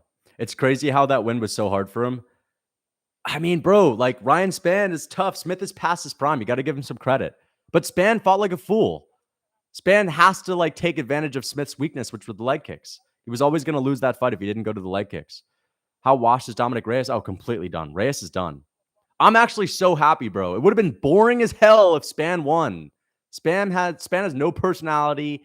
He's never going to win a belt. He's not smart enough to win a belt. He doesn't even have the skills to win a belt. Smith isn't going to, but at least he's going to be in fun fights and we'll get more moments. He could have retired if he lost. Wow. That's a great win. Dude, we get to see so many Anthony Smith moments. He's going to hype up this win so much, and he deserves to. He deserves to hype this win up. This is a great win for him. Thank you for the $2. Trayshawn, in a one-on-one, there's paper near, always bet on Smith. Yes, and there's paper near. Never fail to bet on Anthony Smith. You always put your money on him when you know paper is going to be involved. I'd say people say robbery. That's funny, dude. That wasn't a fucking robbery. I got my pick wrong, and I'm actually happy. This is the most chill I've been with getting a pick wrong. If you've ever been in my live streams while I get picks wrong, I'm always salty. I'm actually happy about this. I could care less about Ryan Spann getting it done. I would have been sad, bro. Hopefully they give him an 8 fight. Yeah, dude. Dude, he's going to call out like Yuri Prohaska, or he's going to call out Jamal Hill or something like that. And ultimately, we're going to see Smith get smoked because in the third round, I just started cracking up to myself because Ryan Spann looked like shit. And this was like Smith's peak. You know, Smith beating Spann, that's his peak, essentially. And Spann isn't very good. He has a terrible fight IQ. And he just relies on his right hand, and that's it. There's paper in the air. Yeah, we need the Jones rematch. Spann disappointed me. I thought he was knocking out Smith. I didn't think he was going to KO Smith like that. I picked him to TKO him. I just thought he was going to maybe kick Smith's legs until Smith couldn't walk and then ground and pound TKO him until the ref, needs to take mercy on Smith. But it didn't happen. Thank you for the $1 Demon Hunter. I appreciate the $1. Thank you so much. How old is Spann? Ryan Spann. Let's look up his age. I think he's probably like 32.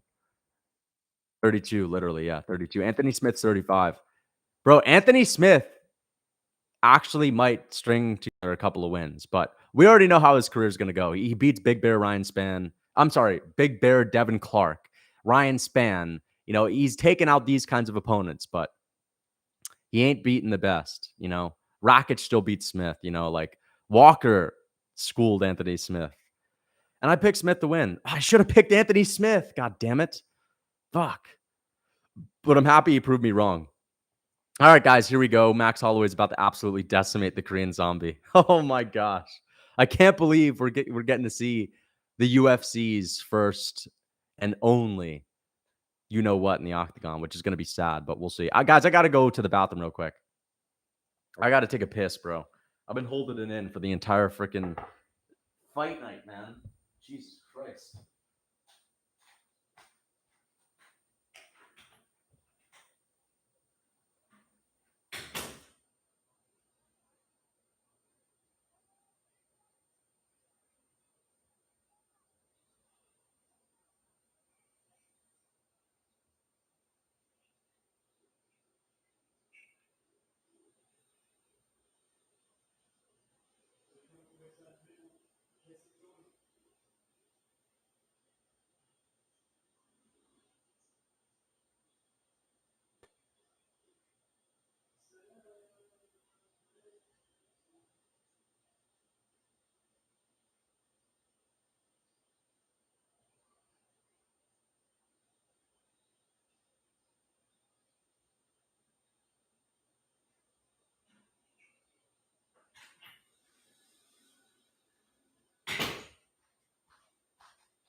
All right, here we go. All right.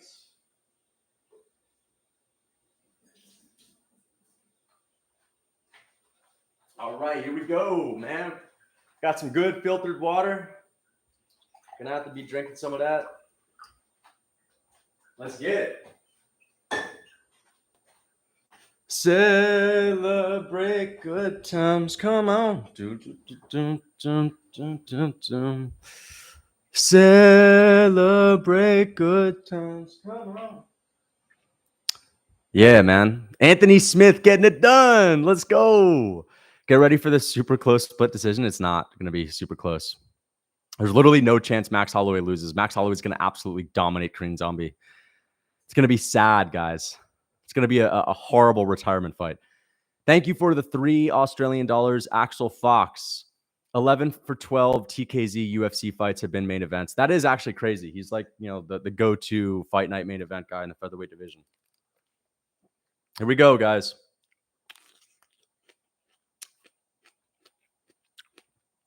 Let's see what he's walking out to. If TKZ wins, I actually have a superpower. I agree. If he wins, man, I'm actually going to view myself as someone that is supernatural. It's just so sad. Oh my gosh. What are you guys going crazy for? He's about to get smoked. Yeah, Korean Zombie's coming out. Yeah, he's going to get absolutely obliterated and decimated. It's not going to be fun to watch.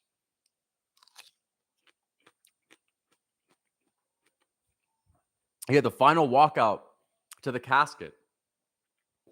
How beautiful. Thank you for the $2 priceless prints. $25 parlay cash out minus 160 or TKZ wins equals 16. Wow, okay, that's pretty damn good. Cash out or TKZ wins. Bro, cash out. He's not winning this fight. He's not winning this fight. Just go with what you have right now. Here he comes. Is he going to cry? Yeah, dude, he's probably going to shed a tear.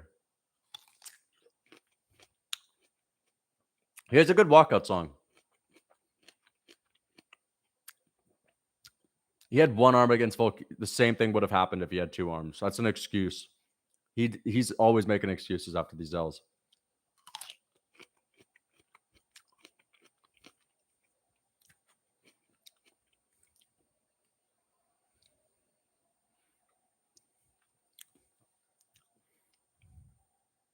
Wow, this is a cool moment, man.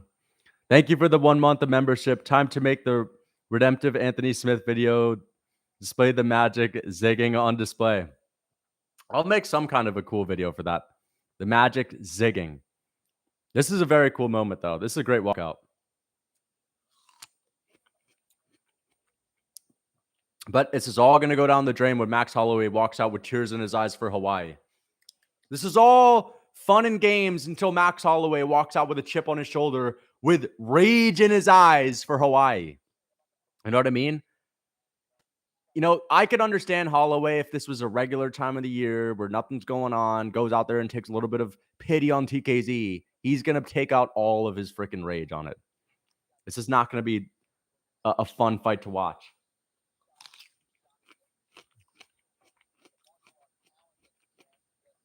TKZ looks to be in good shape, but he always seems to be in decent shape.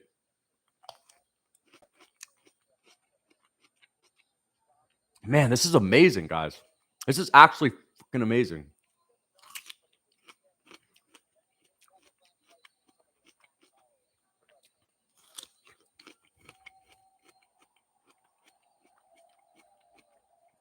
He ain't going to wrestle, my man. And if he does, that's his only chance to minimize the damage. He should wrestle. Because he ain't winning in any other way.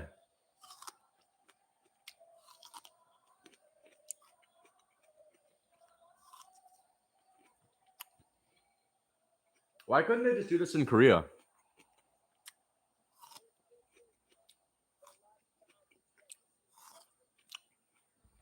I should have done this in South Korea. Oh, man. He's hyped, bro. He's hyped, but it ain't going to look so pretty when Max Holloway's in there. With the counted up energy.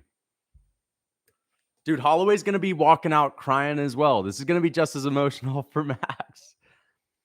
Holloway's not going to be in a good mood, bro. He's pissed. You kidding me? He wants to freaking enact vengeance on this world right now. Stop eating. I am no longer eating. Where's your Diet Coke? I don't drink diet sodas. Those are soy. I drink water, my man, and I eat fruit. Why are you ignoring? Ignoring what? Here we go, Max Holloway.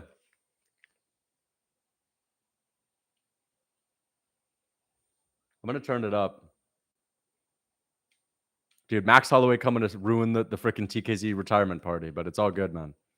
He has his own career. People think, oh, Max is going to take it easy on him. He's not going to risk it, bro. You think Max Holloway wants to lower his stock with a little tit-tat performance? No, he wants to decimate the Korean Zombie.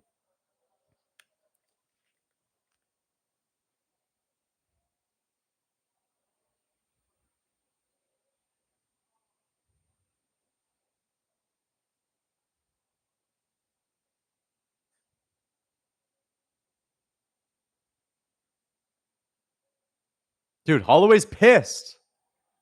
Look at this, man. You think this guy's about to take it easy on him? You think Holloway's about to take it easy on TKZ? There are bigger things at stake for Max right now. Number one, he wants to keep his career intact. He wants to have a great performance, and he wants to take his anger out. RIP TKZ, bro. This is going to be disgusting. I'm honestly getting a little bit pissed right now. This fight should not be happening at all. I don't care how hyped up TKZ is. He's about to get absolutely smoked. Equally bad? No, they didn't do equally bad. Max Holloway was actually landing shots on Volkanovski. TKZ was a punching bag who was getting dropped all over the place, who got finished. Literally looked like one of those inflatable balloons getting popped around. Not only his head snapping back, his whole body was snapping all over the place. They didn't even do freaking... It's nowhere near it. Holloway dominated Volk in comparison to what TKZ did, my man. Max is going to get subbed. No, he's not, bro. Max has got great takedown defense. He's got amazing takedown defense, my man. Max looks shredded, too. Look at this guy. This might be the best shape I've ever seen Holloway in. For real. This could be the best shape I've seen him in since maybe the Volk rematch. He looks shredded, man. Look at this guy. Max second round blitz. Yeah, he's going to finish TKZ. TKZ stands absolutely no chance. Here we go. He's playing the Hawaiian kickboxer song.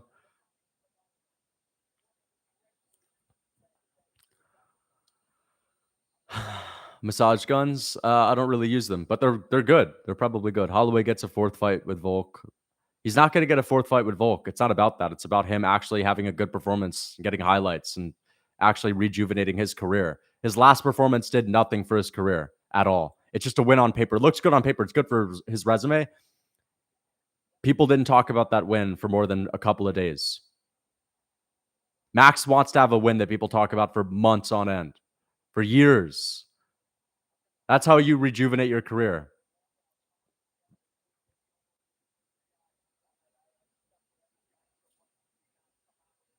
Holloway's about to absolutely destroy this guy, guys. I'm not muted. I'm not muted right now. I swear to God, if I'm muted, I'm going to be absolutely pissed, bro. Yep. Yeah, I'm not muted, bro. Don't fucking do that shit to me. Oh my gosh, dude. I was about to freak out, man. If I somehow got muted like before the main event, that would suck, dude. I wouldn't even have enough time to start a new stream like that. Yeah, I'm good. Oh man, here we go. Here we go, guys. This is not about to be fun. This is not in any way about to be fun, my man. Here we go. Let's see. What is it going to be? 53. 253 Max versus TKZ. Okay. Man, this is about to be a rough one. It's about to be rough, guys. Albino with a peanut brain. What are you talking about, my man? Oh, no. This is about to be sad. No, dude. TKZ's getting... Oh, Paul Craig's making fun of TKZ. Paul Craig's laughing at him. That's just evil, man. You better pray, guys. You better pray that Lucas T curse works. I've done everything I could. I've literally said Max needs to slip on a banana peel to lose this fight. All right. I've done everything I could. I made a whole freaking video about it, praying to the MMA gods. Let's see if it can save him. Holloway's going to be champ. He could still be champ if Volk leaves the division, but Volk has to leave soon while Holloway's still somewhat close to his prime. TKZ looks all right, but he still doesn't have the same shape that he used to be in, man. Korean Zombie. Oh, man. Dude, I honestly would be sad if Max got KO'd, though, big time. Like, I'm not really heavily rooting for TKZ. I just don't want him to get absolutely obliterated. But he put himself in this position. So, I mean, come on. Get what you ask for.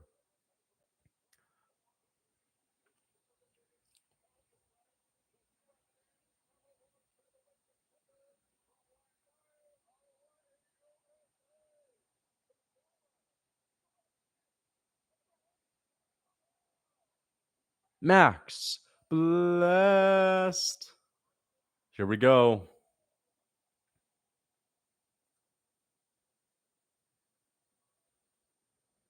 Here we go, guys.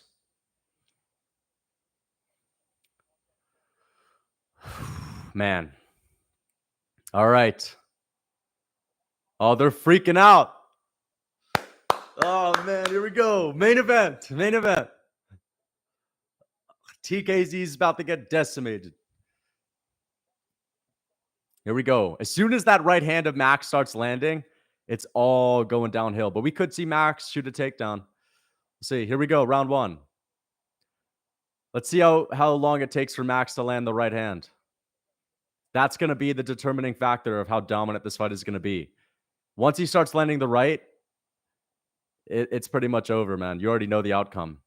Jab to the body from TKZ.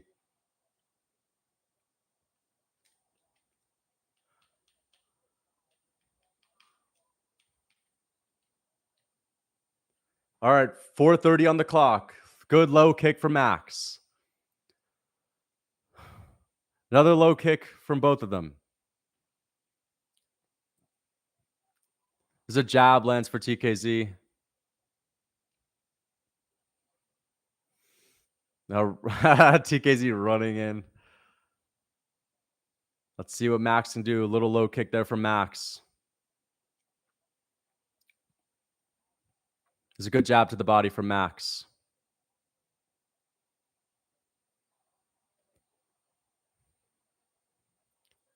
Dude, I swear, if TKZ drops Max, I don't know why I'm nervous right now. I guess I'm just nervous to see if this is actually a close fight. Because, you know, it's actually going to suck for Max if this is a close fight. That's not going to be good for his career. There's a hard jab from TKZ. Hard jab from TKZ. And a big right hand lands for TKZ. And a lead hook. Oh! TKZ got rocked! Max stung him. Max stung him, but TKZ cracked Max with a big shot. There's a good jab to the body from Max. Oh, that Max landed a big right hand, but he received the big left hook in return. Max just landed his first right hand of the fight. Big right hand, straight down the pipe. He landed a big hook, like a check hook on TKZ that rocked him, and he just landed a right hand to the body. There's a jab from Max, or a good lead hook. Good jab to the body from Max, and a check hook after that. Zombie's really out here swinging. Max has got him pressured up against the fence. He's fighting downhill right now. This is where Max wants to be. He wants to be up against the fence. Max just landed a big left hook. Damn, TKZ is already getting smashed up. But it's nowhere near as bad as it's going to get, guys. This is just the beginning. 2 minutes and 20 seconds on the clock. TKZ misses the check hook. Max is just starting to find his range. Oh, man. Max is landing that jab easily now. Max is finding his range, guys. He's finding his range. There's another lead hook for Max.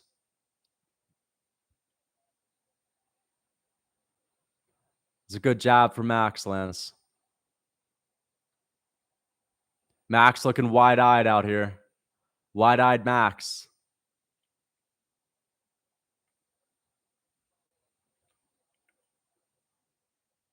Good right hand to the body from Max.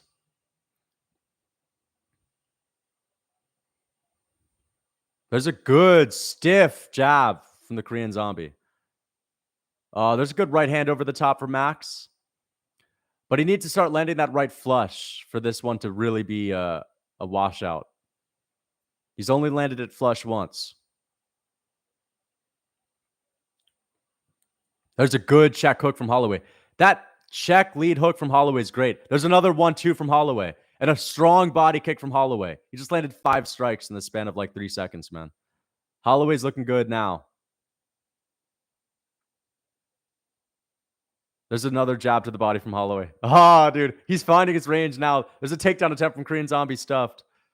Oh, man. Holloway's finding that range. This is a hard right hand to the body from Holloway. Bro, Holloway's about to smoke this guy. He's already starting to smoke him. This is exciting. Yeah, round 1. It's exciting right now. There's a good lead hook from TKZ, but Holloway eats it like a Tic Tac. Clearly. That chin of Max is undefeated, man. It's just going to get way, way worse. But honestly, this is a good retirement fight so far for TKZ. He's not getting completely decimated. There's a good, strong right hand for Max. He's landed like 5 or 6 of those right hands to the body. Oh, TKZ stung Max, but Max stung him back. That's a great first round. That's a good competitive first round. Max clearly won the first round. TKZ looks good right now. He looks pretty good. He looks pretty good. 1-0 TKZ. Oh my gosh. We actually have delusional people in here saying 1-0 TKZ. Jesus Christ. It's 1-0 Max. TKZ had a great one arm against Volk. 1-0 TK. Wait, you guys are for real? No, you all are trolling. You guys are trolling, right? Max literally won that first round. It wasn't even fucking close. Are you kidding me? TKZ easily? All right, you guys are trolling. That's just hilarious. Guys, stop. Everyone's trolling in the chat. It was closer than we expected. Doesn't mean it's a close round. That's a clear Max Holloway round. Max is finding a home for the right hand, guys, but not that early. Not that early. He's only found it a couple of times. See, look at that. Oh, stumbled Zombie back. Look at Zombie stumbling all over the place. There's a stiff jab for Max. Guys, Max clearly won that round. It's not even that close. If you think TKZ won that round, you're actually delusional. You're straight up delusional. All right, here we go. Round 2.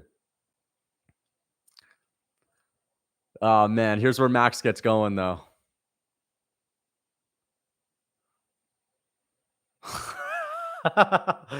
There's a good check hook from TKZ. Dude, if Korean Zombie beats him, that'd be so funny. There's a good jab from... Oh! Max stung him! Holloway dropped him bad. He's going for a Darce. Anaconda. He's going for a sub. TKZ's going to go to sleep. TKZ's going to go to sleep. This is the best outcome from TKZ. This is the best outcome for him. He's going to tap. Max Holloway has him. No, he's still out there. He's still awake. Holloway dropped him bad. I haven't seen a Holloway knockdown like that in forever. Holy shit. He's out. He's still fighting it. He's still fighting it. This is a great submission attempt from Max. He's deep on this sub. He's deep on the submission attempt. Zombie is still fighting this. Oh, he's out. Holloway's taking the back.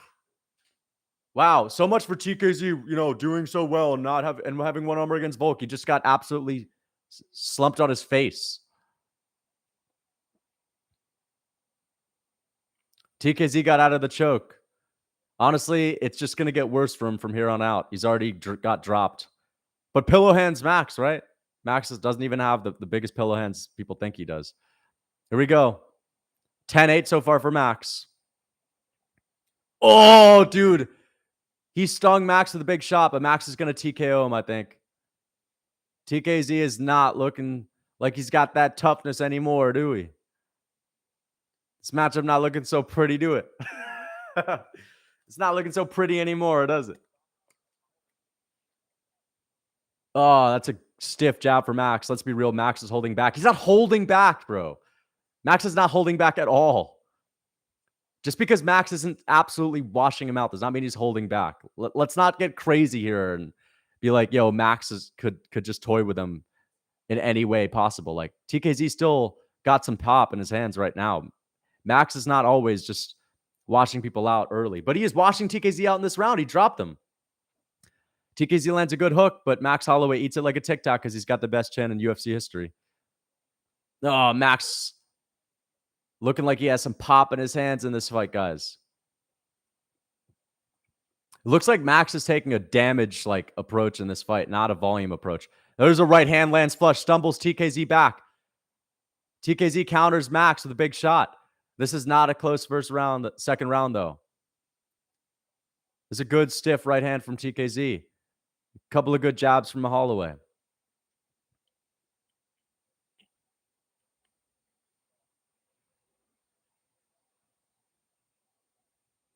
TKZ got stung there with a big shot. Holloway misses the head kick barely.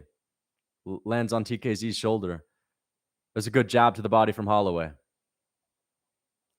I think Holloway's going to knock him out in this fight, guys.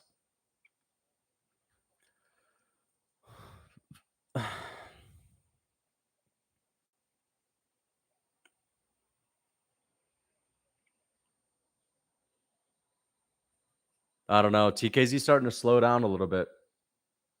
I think these body shots are getting to him. There's another jab to the body. There's a stiff jab from both of them. But Holloway yet to really start landing that right hand consistently on the chin. There's another right hand to the body from Max, which has been money. Both of them exchange big hooks.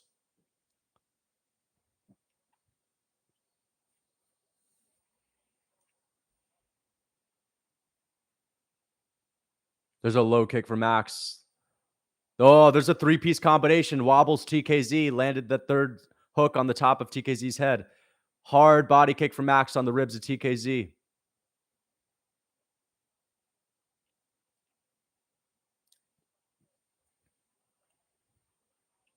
There's a hard body kick from Max. Another hard body kick, catching TKZ running in. Spinning back kick from Max lands. This is a great fight, man. This is a really good fight. TKZ is definitely doing a little bit better than I expected, but he's still getting smoked in this round. He got slumped on his face. So much for Zombie's little twister attempts.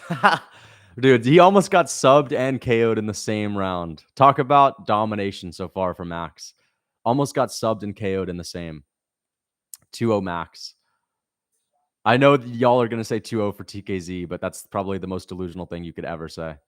I know y'all are just trolling at this point. Look at TKZ rolling around after getting rocked. I mean, he's taking a ton of damage, man. Tracy Curse is real? Stop, bro. He literally almost got finished twice in that round. Jesus, then he got outpointed on the feet, bro. You hate TKZ, bro. What are you talking about, man? I said that they shouldn't give TKZ this fight. This is not a winnable fight. He's down 2-0. It's not 1-1. Stop. Stop. You guys are letting your freaking love for TKZ blind you.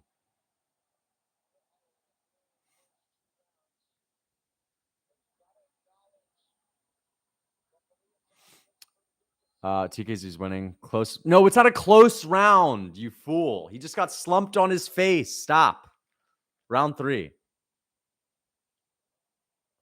Oh, TKZ lets his hands go. TKZ is just slugging at this point. He's going to lose a slugging battle with Max every time. He's going for the TKO on Max. He's straight up running at Max Holloway. Holloway's going to... Oh! No! Woo! Holloway gets it done. Let's go! What is he doing? He just got slumped out. He just got knocked out by Max. TKZ fans in my chat saying he was winning that fight. Grow up. Grow up. This was a disgusting fight. He got slumped on his face in the second round, and he got slumped out. What are you doing trying to go at Max Holloway like that? He was fighting all right. You're trying to go out there and slug with the granite chin? Oh, my gosh. Live by the sword, die by the sword. Hey, you know what? It was just about to get 100 times worse if he didn't go out like that. Like, he was not about to get a little twister on Max. Holy shit. Holloway just knocked him out badly. That's crazy to see Holloway get a KO like that as well. How does it go out like that? That's something straight out of a comic book. TKZ actually running at him like old school zombie. What was his coach? What were his coaches telling him? I honestly think he kind of felt in that moment, listen, this is my only chance. I'm going to say fuck it and just go for it. I've never seen a fighter straight up try to impose the will that hard. Look at Max. Oh my gosh, dude. Where is it? I'm looking for that KO. Boom. Well, no, not here, not here. Where is it? Where is it? Dude. Oh, right on the dome. And TKZ landed the big shot on the Holloway chin too. And then he goes, oh my gosh, man. I've never seen someone impose their will like that. TKZ straight up the king of imposing his will. But he imposed it a little bit too hard there. Couldn't have been a more obvious dive. Oh, stop. Thank you for the $3 Australian dollars. Yeah. There were people in my chat saying TKZ won the first round. What did you expect, guys? What did you expect? Holloway was always going to butcher him. People saying, it's going to be close. No, it's not. It ain't going to be close. Even this first round that was kind of close was a clear Max Holloway win. Oh, no. His head bounced off the canvas. That's a bad KO, too. That's a bad KO. And I swear, some people are going to try to paint the narrative as TKZ, you know, this wasn't the worst way he could have gone out. Yes, the fuck, it's one of them. It's definitely one of the worst ways he could have gone out. Getting KO'd like that by Holloway. Could have fought Pillow Hands Mitchell. You could have given him another fight. Jesus Christ. You could have given him Diego Lopez. Fuck. You gave him Holloway that was always going to butcher him? Come on. Disgusting from the UFC. Disgusting. Oh, what a beautiful retirement fight, though. He made Max Holloway's highlight reel. That's going to be on every single Max Holloway pre-walkout that you'll ever see for the rest of time. Him slamming TKZ, slumping him on his face twice. Jesus.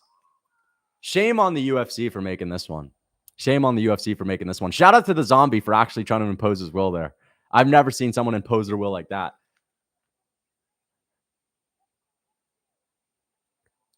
Holloway's trying to hype him up. Damn, dude, that was a good first round, but Holloway slumped him on his face. TK was he was not up 2 rounds. Stop. So many delusional TKZ fans in here saying you won the first. Banana is uncursed.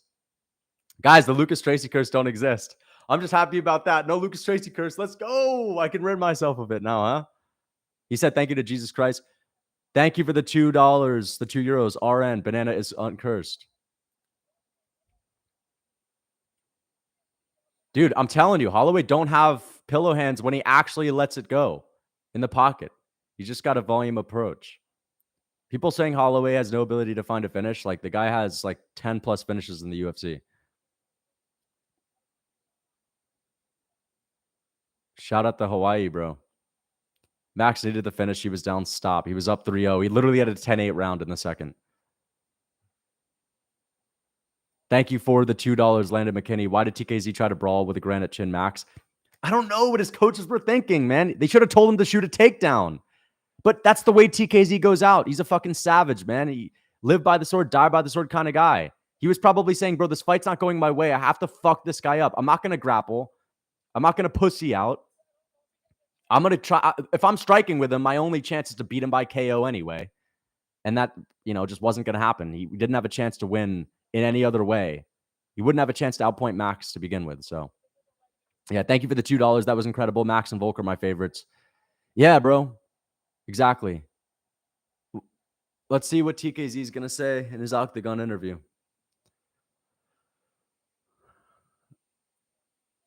Yeah, glad the Hawaiian fans have something. Yeah, something to cheer for. Exactly. Oh my gosh. What did he just say?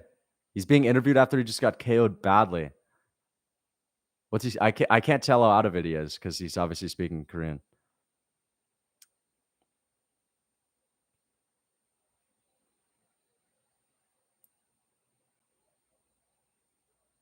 I wish I could understand what he's saying. Disgusting. If you actually think about what's just going on, it's honestly disgusting. The UFC just used this guy to get KO'd by Max Holloway. They wanted him to get his head bounced off of the canvas, and they wanted him to face plant like he did. He's spitting straight up. He's retiring. Okay.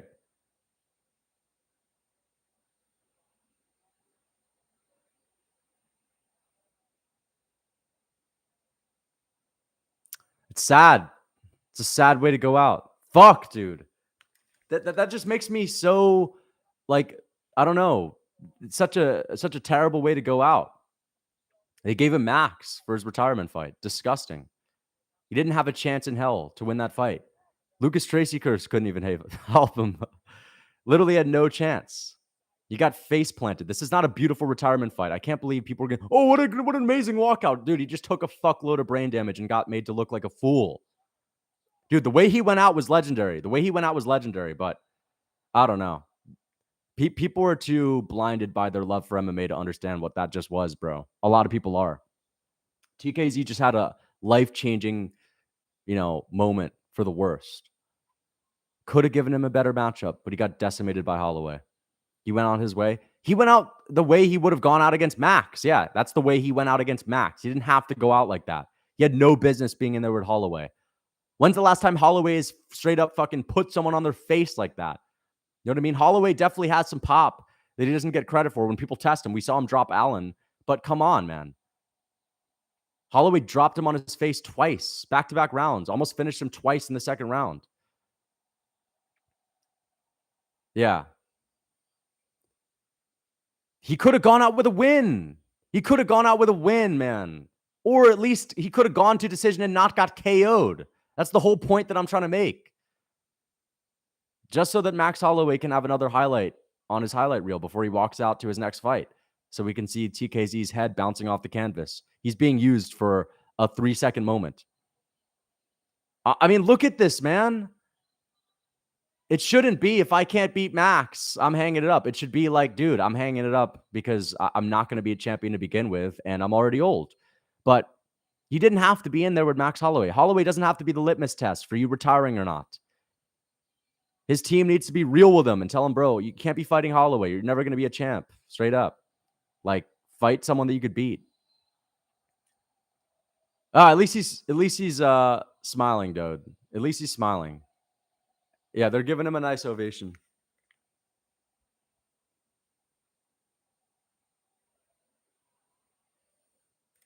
Yeah, but like they just saw him get laid out, my man. Is that his wife? Chills. Stop, dude. It's not chills. You just got KO'd. You guys are so fucking goofy with it, bro.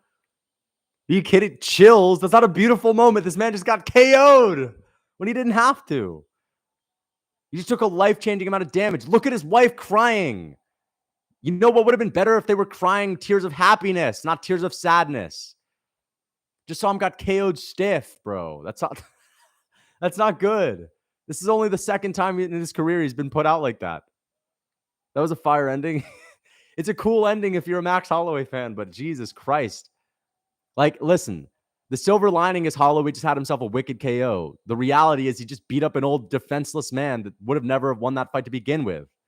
TKZ had himself a good first round. Like, that's good for him, but no one's ever going to be showing those first round highlights from TKZ. You're a hater? I'm not a hater. I'm realistic. Early stoppage UFC Rex, TKZ 3-0. Stop. Diego, thank you for the $2. I appreciate it. I'm not a hater. I'm being honest. You're bullshitting right now calling me a hater. Look, everyone's crying, but at the end of the day, you could have went out crying if he had beat Mitchell. If he had beat Diego Lopez. That TKZ probably does beat Mitchell. You know what I mean? Yo, you can be a tough gladiator, a legend of the sport, and still say that you're not going to beat Max. Like, the shit should have never fucking happened. Should have never fucking happened. Horrible. UFC gives Zombie, Volk, and Max for his last two fights. Yeah, exactly. Volk and Max for his last two fights. But what a beautiful retirement fight. Such an amazing moment where he just got face planted into the canvas multiple times. Called him an old defenseless man. Yeah, to Max, he was old and defenseless in that fight. He got face planted in the second round, buddy. This is a guy that's known for his chin. Has no chin anymore. Face planted and almost subbed in the second round. And literally KO'd within the first minute of the third. Like, it's not a great showing for him. Bro, I thought TKZ was going to get standing KO'd. I didn't know it was going to be that bad. That was worse than I expected. You know? Quit hating. Hating on what?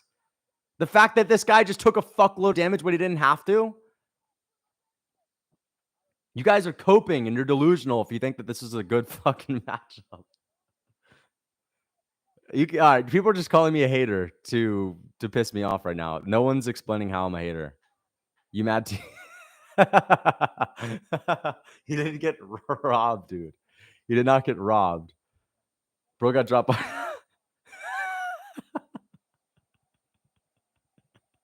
He got dropped by Holloway, dude. Oh my gosh. He got face planted by Holloway. Oh my god. Oh my gosh. Oh, Jesus Christ, bro. Lunatic tier matchmaking, I know. I explained why you're a hater like 3 times. Explain it again. Max Holloway has the power. If he actually sits on his punches, he does. Fuck, dude. Max literally decimated him. Oh my gosh, bro. It was really pissing me off when fucking analysts like Dan Hardy were saying, oh, what if he gets a twister? Well, we could see a chink to his game. As if we haven't fucking seen it all, dude. Classic Max Holloway and Zombie. Yeah, classic Zombie, but, old man, washed up classic version of Zombie, 100%.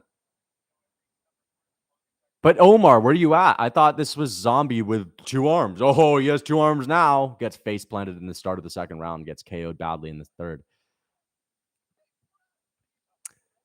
Zombie won the first round. Max is so much cooler than Volk's boring ass. Dude, Max is cool, but he's got decimated by Volk. Remember, Volk still is Poppy. Guru would KO Lucas like that? Nah, dude, I ain't getting put out like that, man. I'm not running into range like that. I mean, listen, TKZ went out on his shield, but this fight never should have happened. It's good for Max Holloway highlights, but it's horrible for TKZ. Disrespectful to him. They could have had Holloway and Ortega. They could have had TKZ and Bryce Mitchell on this card. Zombie out. Asian MMA is not over. Thank you for the career, Zombie. Zombie beats Volk in the ring. UFC did the deluded TKZ dirty. I know. They took advantage of a delusional, old, washed up man. It's horrible. Smith is finished. No, Smith won, dude. I'm happy for Smith. This was an amazing card. Let me just say that. This is a great card, guys. This is a fantastic card. Excellent card. What a brilliant card, man. Oh, look, Anthony Smith finished. Dude, I was talking about Octagon interviews. O'Malley's Octagon interview literally got half the amount of views as Aljo's, but somehow he's a big megastar. He hasn't even reached 1 million. O'Malley hasn't even got to 1 million Octagon interview views. Let's see how many views he has for his Octagon interview. O'Malley has 575K, but how is he such a massive star? Aljo had 1.2 million. Leon Edwards straight up had like 7 million Octagon fucking views. Octagon interview views. Leon Edwards. 4.9 million for Leon Edwards. Alex Pereira. Let's see Alex Pereira. 2 million for Alex Pereira. Jesus. Duplessis at 2 million. But the big star O'Malley has 575K. That's crazy. That's typical Max Holloway fight night, decision interview numbers. Let's see how many Octagon views Holloway's got in his last few fights.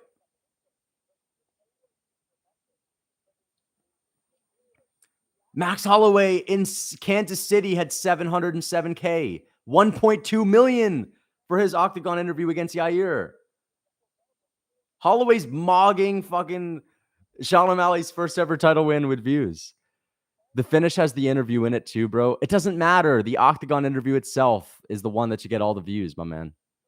They're trying to push O'Malley hard. I know, like, he's just not that big of a star like people think he is. Any big megastar is going to easily have 1 million or even close to 1 million views for their Octagon interview. He's just hating. I'm being real. I'm not hating. I'm just being real. You can say hating all you want. When they started swinging, I thought it'd be a good fight. I mean, it was entertaining while it lasted. I love the fact that Korean Zombie went out there trying to impose his will. Lucas, don't make a video on the KO. Fuck yeah, I'm going to make a video on the KO. Are you kidding me? I'm definitely going to make a video on the KO. Keep saying the Sugar Show and a star is born like he's the second coming. The Sugar Show. A star is born. The Sugar Show gets it done. 260,000 Octagon interview views for Sean O'Malley. Where do you watch ESPN Plus?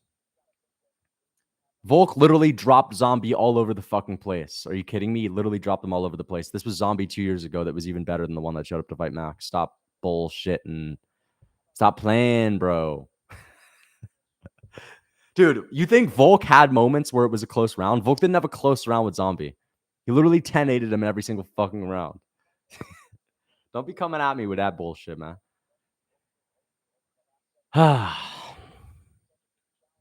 His fans are younger. Yeah, young people don't use YouTube. That's such a cope. O'Malley has fans that are hardcore MMA fans. Bro, you think that fucking Holloway fans aren't, just as likely to watch an O'Malley interview? It's people know that O'Malley doesn't have good interviews and they're not willing to click on it. And he's not that big of a star. That's what it is. Tapori is trash.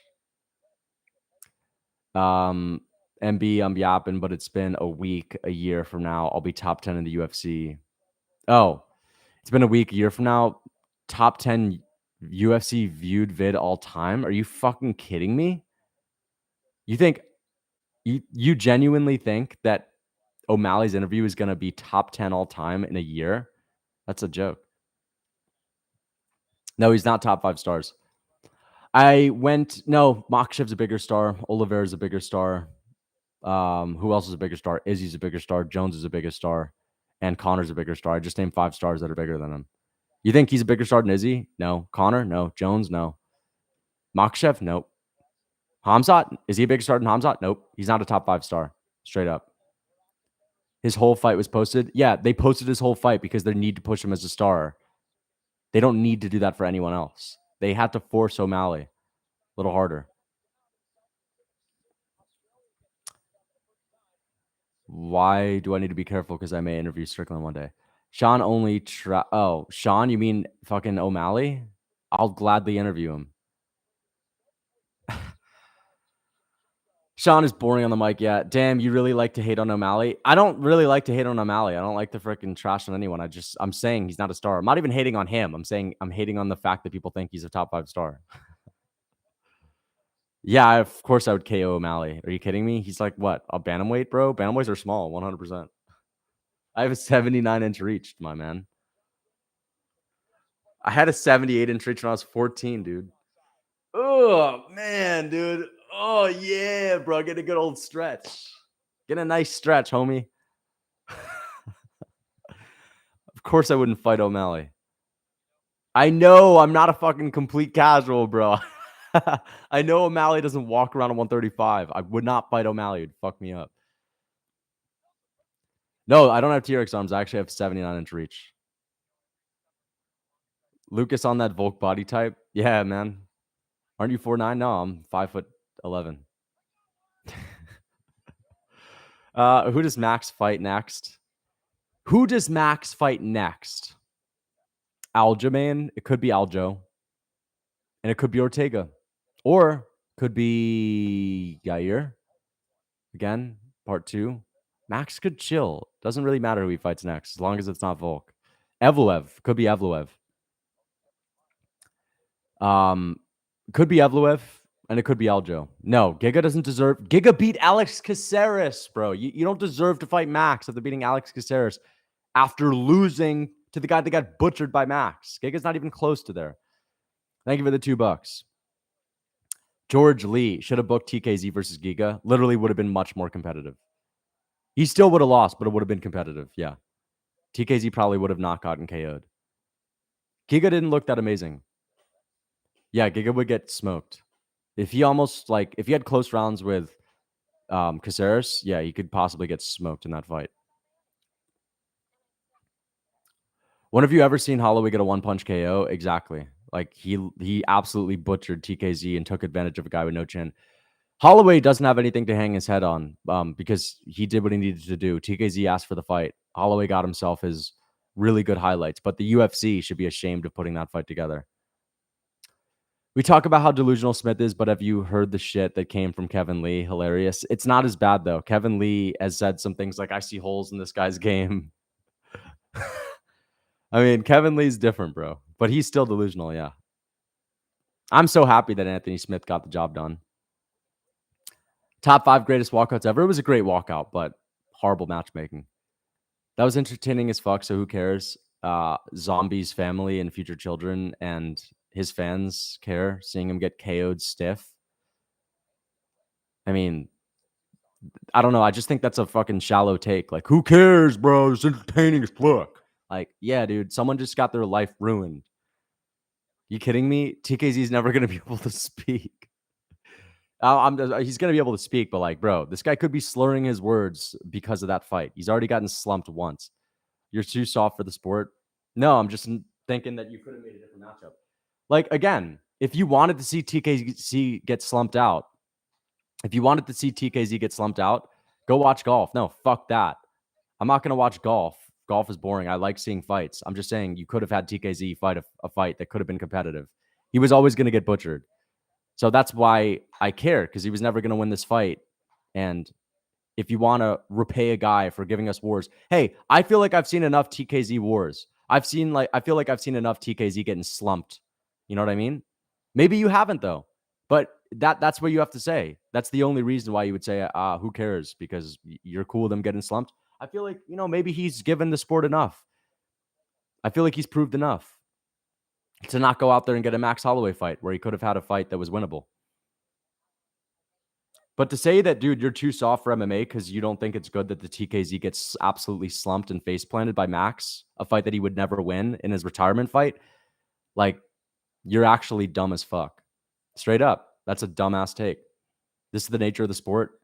Yeah, it's the nature of the sport to lose when you get older and to eventually decline. It's not the nature of the sport for it doesn't have to be the nature of the sport. That's the point.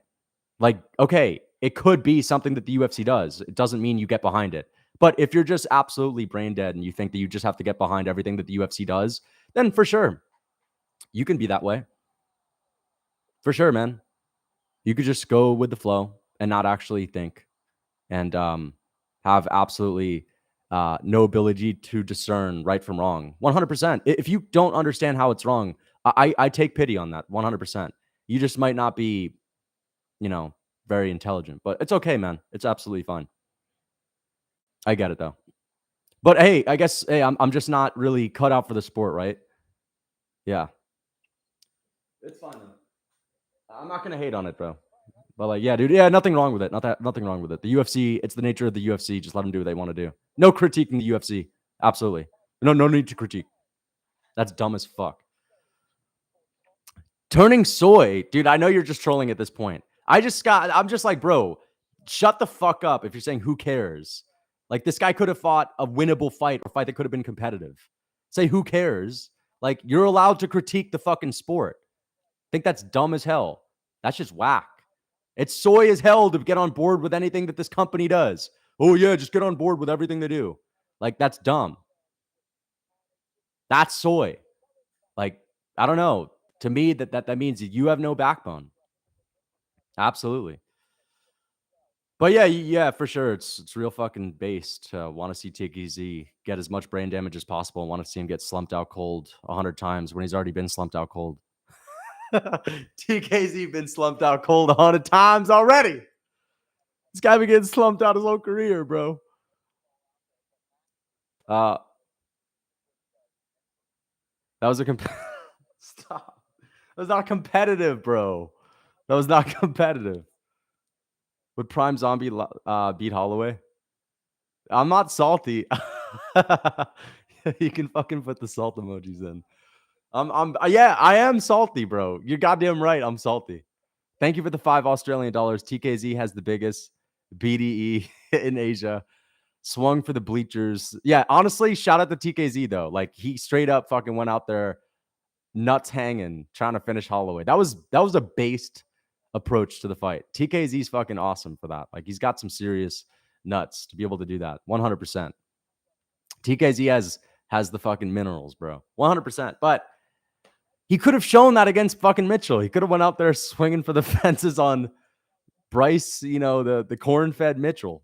That would have been a winnable fight. We actually could have seen TKZ just swing for the bleachers and get himself a win. Prime Zombie beat Holloway? No. I don't think so.